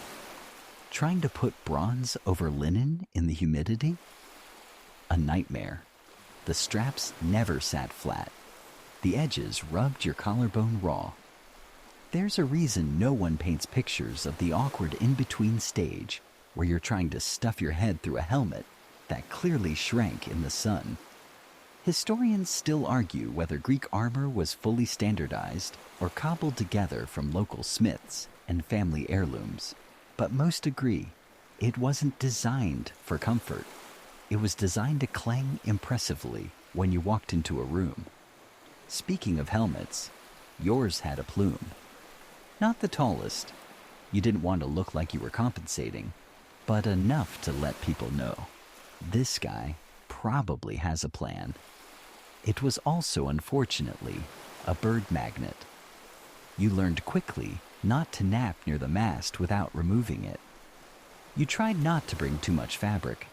Fabric was heavy. But halfway through the first winter near Troy, you regretted that. Sitting under your single cloak, wind slicing across your ankles, you found yourself staring at Ajax's massive, fur-lined wrap and thinking, yeah, maybe I should have brought that one extra layer. You made do, though. Odysseus always made do. You tied up torn hems with bits of string, rehemmed your tunic with fishbone needles. At one point, you bartered a pair of bracers for a dry cloak left behind by some Thessalian who'd quit the war early. That cloak became your favorite. It smelled like pine and campfire. You wore it during the worst of the siege. You wore it on cold nights on Circe's island. You even wore it when tied to the mast, listening to the sirens, heart racing like sandals on marble. And maybe that's the thing. You thought you were packing for a fight, but you were really packing for a life. One stitched together by salt air, half-washed tunics, and the quiet dignity of keeping your cloak clean, even when your heart wasn't. So now when you think back on that first day, on folding linen over bronze, brushing crumbs off your cloak, adjusting your sandal straps just so, you don't laugh. You just remember how small the war seemed back then, and how big your bag felt. You always told people you packed light, minimalist, efficient, the bare essentials. And yet somehow your weapons pile alone could have outfitted a small militia. Not that you were bragging. Everyone brought a sword, sure, but yours had a name, a sharp one, balanced perfectly, engraved subtly near the hilt. Just a whisper of identity, not a boast. You'd never say it out loud, but you were proud of that sword. You'd had it since before the war drums started echoing across the Aegean. It had seen peace. Then it saw a whole lot of not peace. And through it all, it stayed with you. Silent, reliable, a companion without complaints. Then there was the shield. Round, of course, bronze-faced, lined with leather on the back, so it wouldn't chew your arm to pieces. It wasn't fancy, but it had character. Little dents here and there, like thumbprints from the gods. You painted a simple symbol on the front, a spiral. Not because it meant anything. You just liked the way it looked.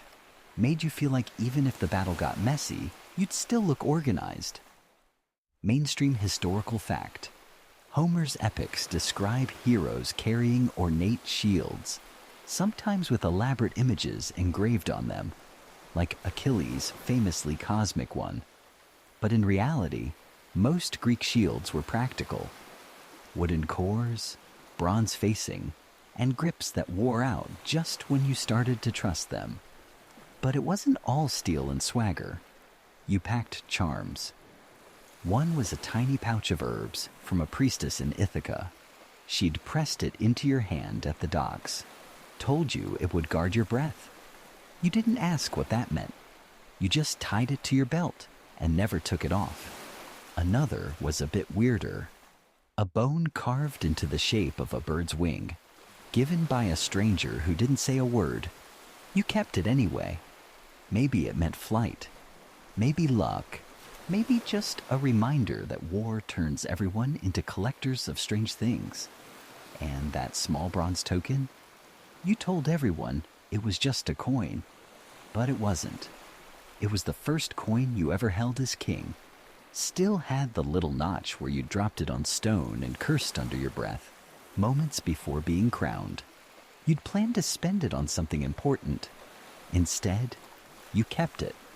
Because even when you're crossing oceans and slicing through nightmares, there's something comforting about having a little weight in your pocket that says, you came from somewhere. Quirky detail. Some warriors were known to etch tiny messages or symbols inside their helmets, scratched in with nails or knives. Not prayers always, sometimes jokes, sometimes names. One even wrote, "If lost, return to Mycenae." You considered doing the same, but the helmet was a tight fit already. Still, you did talk to it sometimes. Quietly. Usually when you were alone.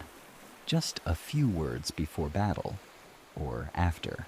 Not because it would listen, but because it had listened. For years.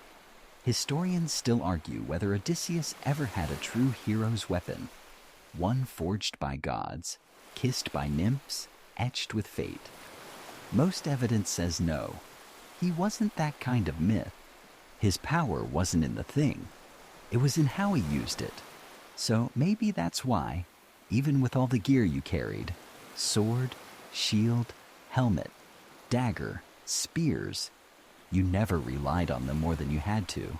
You knew when to fight, and you really knew when to talk instead. Still, gear was part of the job. You oiled the blade before sleep, tapped the shield before every landing, checked the helmet straps every third step, like a superstition disguised as efficiency. You'd wrapped one dagger in cloth and tucked it into the lining of your satchel, not because you needed a spare, but because it had belonged to someone who didn't come home. You never used it, but you carried it, because cleverness and courage were great. But memory, that was the sharpest blade of all. And now, years later, the bronze is duller, the leather straps more frayed, but you still carry them, still know the weight of every notch, every scratch, every hilt. They remind you of who you were before monsters, before gods got bored, before cleverness became your only defense. So yes, you packed weapons, but not for glory, for continuity, for something to hold on to when everything else, crew, ship, direction, felt like it was slipping sideways into myth. And when you draw that sword now, with hands older and eyes wiser, it doesn't feel like power. It feels like home. You'd think the packing panic would stop at swords and sandals, but no. Because after the armor and the amulets, after the helmet that left a permanent dent in your hair, there was the issue of food. Or, as it turned out, the issue of not really planning for food past the first couple weeks. War takes time. Travel takes longer. And digestion, well, that never goes on strike, no matter how noble your quest. So you packed what everyone packed. Barley. Lots of barley.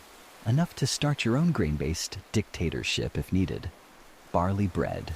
Barley porridge. Barley biscuits so dry they could probably deflect arrows if thrown with enough spite. Also olives. Naturally, because it's the Aegean, and it's illegal not to have olives at any group meal. Your crew had entire debates about olive ranking. Green versus black, stuffed versus plain. One man nearly started a mutiny over an underripe batch, and then there were the wineskins. You had, generously speaking, way too many. But again, this was less about partying and more about practicality. Water didn't stay clean on ships. Fermented grape juice, watered down, mind you, was the safer bet, and the tastier one. Still, a couple of your men tried to hide full-strength wine. They got caught when the rowing turned into synchronized giggling. Mainstream historical fact. Greek ships did carry wine and dry foodstuffs, like barley and dried fish, often packed into amphorae, tall ceramic jars sealed with wax. These were loaded with care, cushioned with rope and cloth to avoid breakage. Spoiled food was a serious risk, and rations often went moldy faster than anyone liked to admit. Then there was the cheese. Yes, you packed cheese. Hard, salty wheels that smelled like they were already part way to becoming sentient. These didn't melt in the sun. They didn't soften in salt air. They just aged into tougher versions of themselves, like crusty warriors in edible form. You also had dried figs, dried dates, a bag of walnuts that never made it past week 2. Some smoked fish wrapped in cloth, which one man swore had turned back into a fish overnight. Quirky tidbit: one surviving ancient grocery list from a soldier mentions 3 onions, 2 cucumbers, 1 rabbit, and 5 figs. No spices, no dessert, just vibes. But Odysseus, ever the realist, packed extras of the thing no one wanted to talk about: hardtack. A flat, dense biscuit that shattered teeth and dreams. You could soak it in wine. You could pretend it was meat. You could use it to patch the hull in a pinch. It was, quite possibly, the most versatile object on board after rope. And speaking of rope, you tied everything. Your food bags were tied shut with such neurotic thoroughness that even Hermes would have needed a minute to get them open. Every day at sea, you'd open a bundle, rummage, grumble.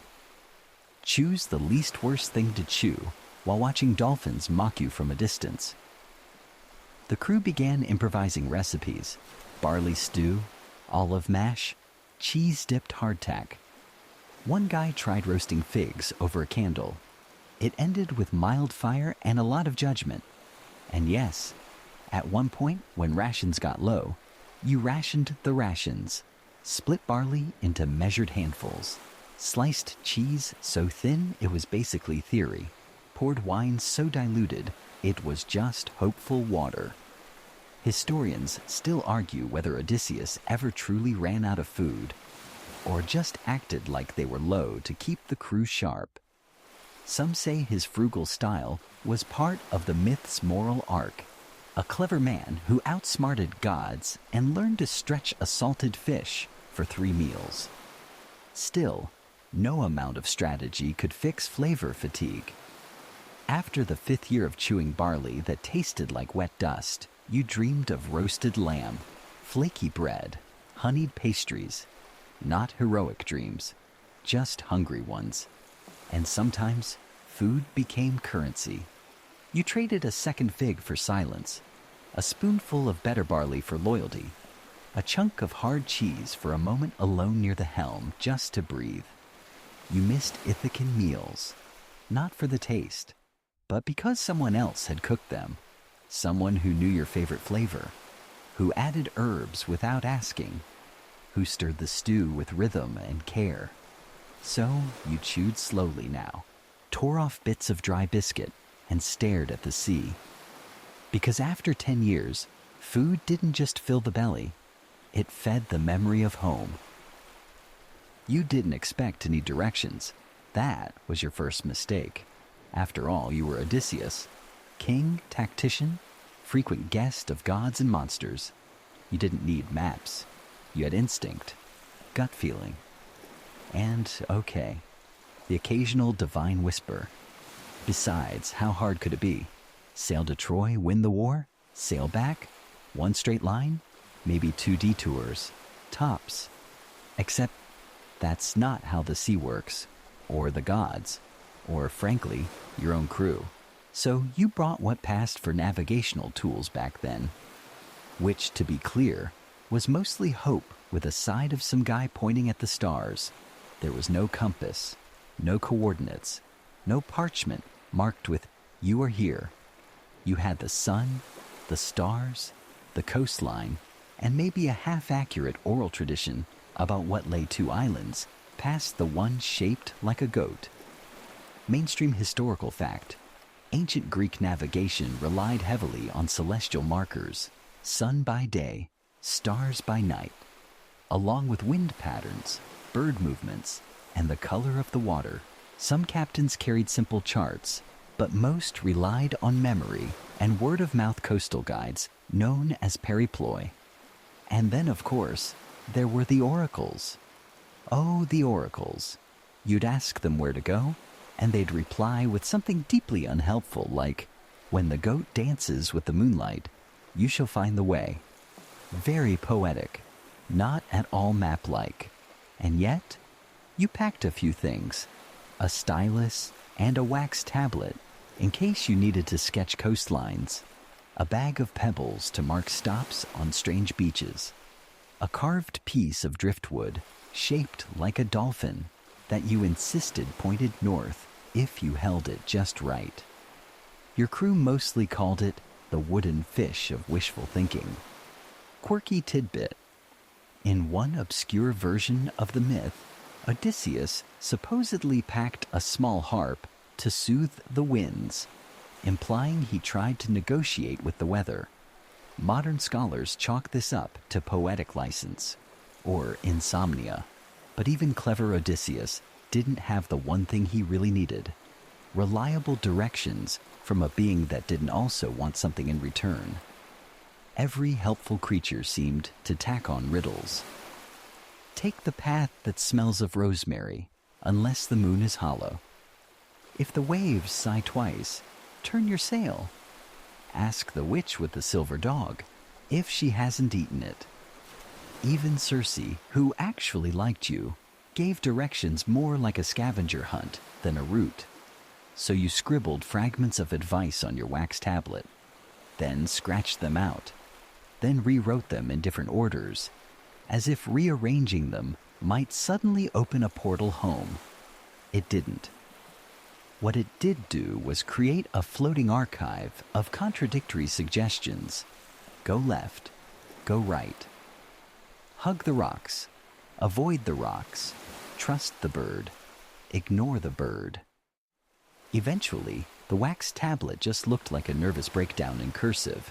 Historians still argue whether this lack of direction was meant to symbolize the moral confusion of Odysseus's journey, or simply reflect the reality of seafaring in a world where the gods controlled the currents and your best tool was a well-aimed prayer.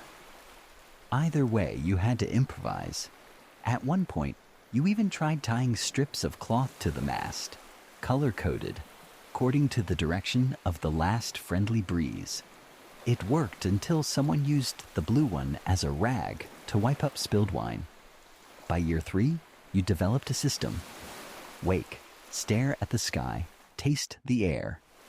Close your eyes. Think of Ithaca, then point. It wasn't precise, but it was yours. And when you finally started listening, not to oracles or half-baked maps, but to the rhythm of the ship itself, you started to notice something strange. Some places welcomed you. Some didn't. You began choosing routes not by logic, but by feel. You'd sense a current, a shift in light, the quiet way the crew stopped bickering, and know. This way. Not because the gods whispered, but because your own memory did. That's when you realized maybe directions weren't written outside of you. Maybe they were carried. And maybe that's why you packed so little that could point a literal path. Because the real compass had always been the same. You, your will, your stubborn refusal to let the sea forget who you were. You never packed a book. To be fair, books weren't really a thing yet. Scrolls, yes. Oral poetry, definitely. But an actual bound volume you could flip through on a rainy ship day? No, that would have required centuries of technological development and a very strong waterproof satchel. Still, hindsight is a smug little creature. Because somewhere between the 3rd year of siege and the 4th hour of arguing with a talking windbag, you started thinking, I should have brought something to read. Your crew tried storytelling. At first it worked. Long nights under a stretched sail, everyone lying around chewing on roasted barley, and some guy retelling the same war tale he heard from his uncle 3 times removed. But the stories got shorter, the jokes flatter. By year 5, no one could remember if they'd already heard the one about the one-eyed goat farmer and the stolen amphora. That's when you started fantasizing, not about gold or victory, or even Ithaca, just about books. a scroll on how to repair sails with fewer blisters, a list of local herbs that aren't secretly poison, a beginner's guide to not offending minor sea deities. Quirky tidbit: some ancient Greek ships reportedly carried scrolls sealed in wax-lined containers, mostly for trade manifests or official orders. But leisure reading? Almost non-existent. Literacy was limited. And even when someone could write, the medium didn't exactly scream casual beach read. You imagined carrying one anyway. Maybe a travelogue from someone who'd visited the edge of the known world. Or a tiny scroll of Homer's earlier stuff, something less traumatic than the Iliad. Historians still argue whether Odysseus was meant to be fully literate or just symbolically clever. Some versions of the myth treat him like a man of letters, others like a smooth-talking pirate who knew which fork to use at a banquet but couldn't read his own name if you carved it into a shield. But you would have read, not just for entertainment, but for sanity. Because after year 7 of repeating the same cautionary myths about hubris and hungry gods, even the crew's wildest stories started to loop. You began reciting old speeches in your head, not because you missed glory, but because the rhythm of the words made the silence less echoey. You built poems out of rope coils, crafted verses from the way the oars hit water, made mental notes like, "Remind me to compose an epic about how not to get eaten by enchanted flowers." Sometimes late at night, you'd stare at the stars and imagine them as text. Whole constellations spelling out a story you just hadn't learned the alphabet for yet. And maybe that's why you never wrote your own myth. You were too busy living it. Too busy dodging curses and arguing with immortals to sit down with a quill and draft your memoir. Not that there weren't moments you wished you could, just to get it all out, to make sense of the detours, to give shape to the shapeless parts of the journey. You didn't pack ink, you didn't pack papyrus, but you packed memory, and in your head, you started organizing it, like chapters, episodes, a weird table of contents where "That Time the Pigs Talked Back" sat right next to "Don't Trust Sea Mist That Smells Like Honey." You became your own book, a collection of encounters, decisions, tiny regrets folded neatly beside major ones. You never said it aloud, but by year 9, you knew the difference between surviving the journey and recording it. One got you home. The other let you explain why it mattered. So, no, you didn't bring a book, but if you had, maybe it would have said something like, "Pack wisely, forgive delays, laugh when cursed, and never, under any circumstance, let a man named Antiphus cook anything you plan to eat." And maybe, just maybe, on the back cover, scrawled in charcoal ink, "Remember who you were when you left, so you'll recognize who you've become when you return." You didn't sail alone, and that meant your packing decisions weren't just about you. They were about 50 or so other guys, each with their own idea of what essentials looked like. Some brought logic, most brought chaos. One guy brought a live chicken named Persephone and insisted it helped him sleep. He wasn't entirely wrong. At first, the crew was mostly excited. War, adventure, free wine. But by year 2, that energy had curdled into something else. Long voyages do that. They scrape the shine off even the most golden plans. And as they settled into the journey, sunburned, salted, blistered, they unpacked more than just gear. You started noticing it. How one man, Demodocus, cleaned his spearhead every single morning with a cloth that had once been his sister's shawl. Or how Iphitus, broad-shouldered and quiet, never went anywhere without his tiny carved figurine of a sea turtle, its head smoothed down by years of thumb rubs. Mainstream historical fact: ancient Greek soldiers, and sailors, often the same people, frequently carried personal talismans. These could be religious, miniature statues of gods, or sentimental, like charms given by loved ones. Items with no tactical use, just emotional ballast. Others brought weirder things. One packed 7 extra pairs of sandals, all left-footed. He said it was a mistake, but refused to throw them out. Another kept a sealed pouch labeled victory salt, which he claimed guaranteed good luck if sprinkled during storms. You never saw him actually use it, but the bag got smaller every year. Then there was Leodes, who smuggled in a tiny lyre. He could barely play, but at night, after long, awful days, he'd strum awkward lullabies. It didn't matter how bad he was. Everyone listened like it was the most beautiful music in the world. Quirky tidbit? Some later folk versions of the Odyssey added that a crewman brought a jar of Ithacan soil, just a handful, wrapped tight in cloth, a way to walk with home beneath his feet, even when he was thousands of miles from its shores. Of course, there were practical things too. Nets, knives, rope, so much rope. One man fashioned a pillow out of bundled rags and bragged about it like it was imported luxury. Others hoarded beeswax, not for sirens, just for patching sandals and sealing jugs. And then came the trades. Bartering became its own currency. A fish hook for half a fig, an extra flask of water for 10 minutes with the lyre, a spare cloak square for a good story.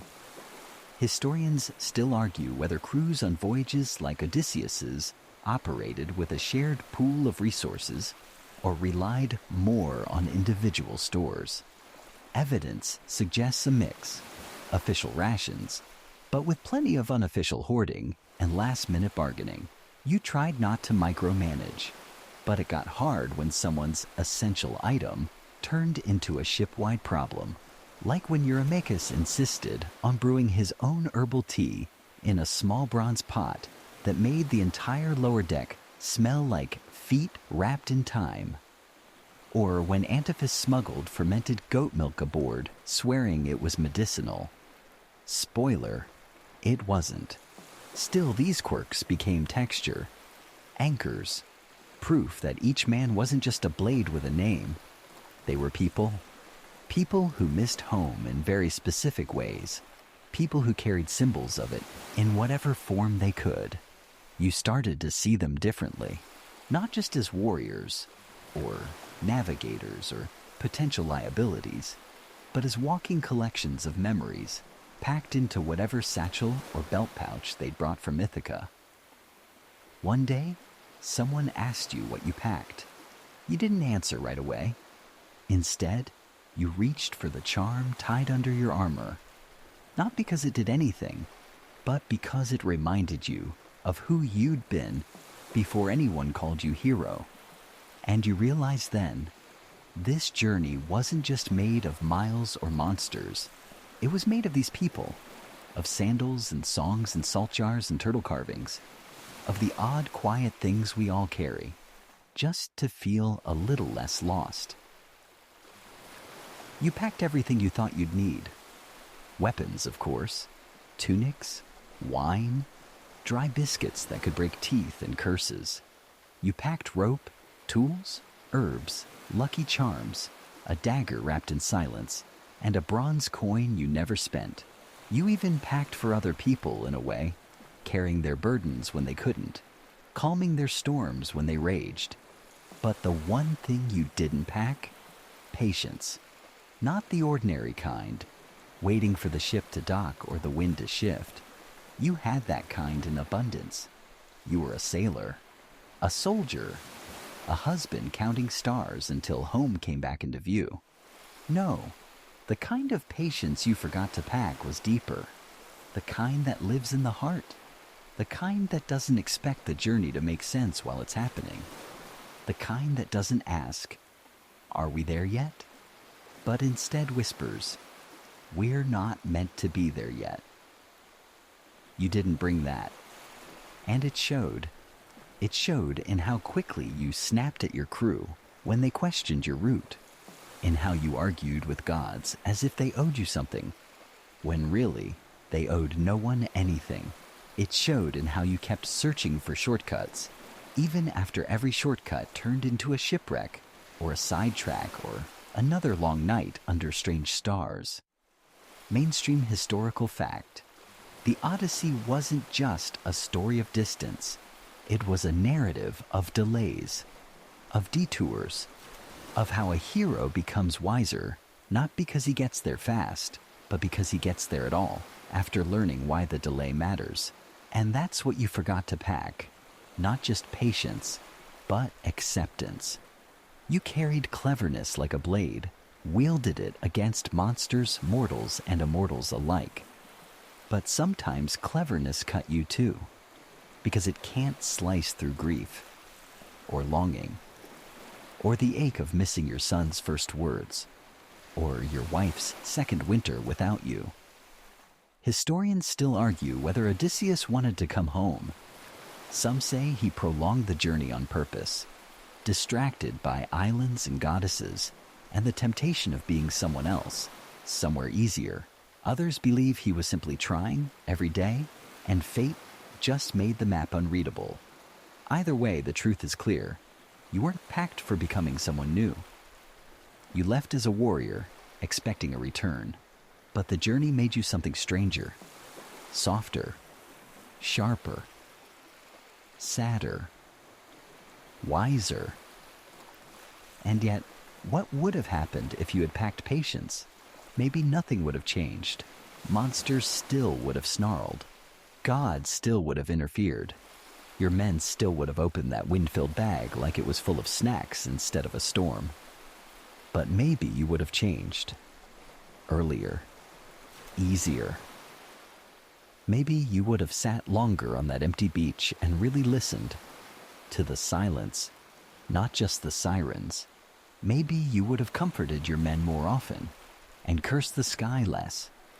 Maybe you would have known that Ithaca wasn't getting farther away. You were just getting closer, one mistake, one detour at a time. And maybe that's what matters most. Not what you packed, not what you forgot, but what you gathered. The memories, the aches, the fragments of songs you hum when the sea grows still, the faces of those you lost, the prayers you whispered into sails, the smell of olive oil on your hands that never quite fades. You didn't pack patience, but you earned it. And now, as the coastline of Ithaca rises again, quiet and waiting, the sea behind you, and the years within you, you finally understand. The journey was never the punishment. It was the becoming. And at long last, having packed everything, forgotten the rest, and survived with more than you started, you are ready to arrive. The waves grow slower now, their edges rounded, their rhythm softened, no longer pushing or pulling, just rocking. Rocking like breath, like thought unwinding, like pages fluttering closed after a long, long tale. Odysseus's ship glides forward, its sails no longer stiff with urgency. The wind does not rush, it hums. The stars above no longer mark distance. They simply shimmer, soft and harmless, like old companions returned from some patient watching place. You too begin to settle. Your breath deepens, your shoulders ease. The echoes of travel, the clutter of provisions, all begin to fade like footprints behind you. You remember what it felt like to hold the helm, to guess your way forward, to choose again and again to keep going, even when the sky grew strange and the sea forgot your name. And you know now, every detour had its reason. Every delay was a quiet teacher. Let the gear rest now. Unpack it in your mind. Set the sword beside the sandals. Lay the cloak across the bench. Let the wine jar tilt and drip its final sweetness into the sea. Nothing more to carry. Just the calm that comes when the journey slows and the harbor rises. Let your thoughts drift now toward quiet shores, toward olive groves in moonlight, toward the soft creak of wood and the sigh of still waters. You've packed what you needed. You've arrived where you are. If you've made it all the way to the end, leave a comment and tell me what story you'd like to hear next. I genuinely enjoy seeing and reading every kind word you share. Thank you for watching. Sweet dreams and good night.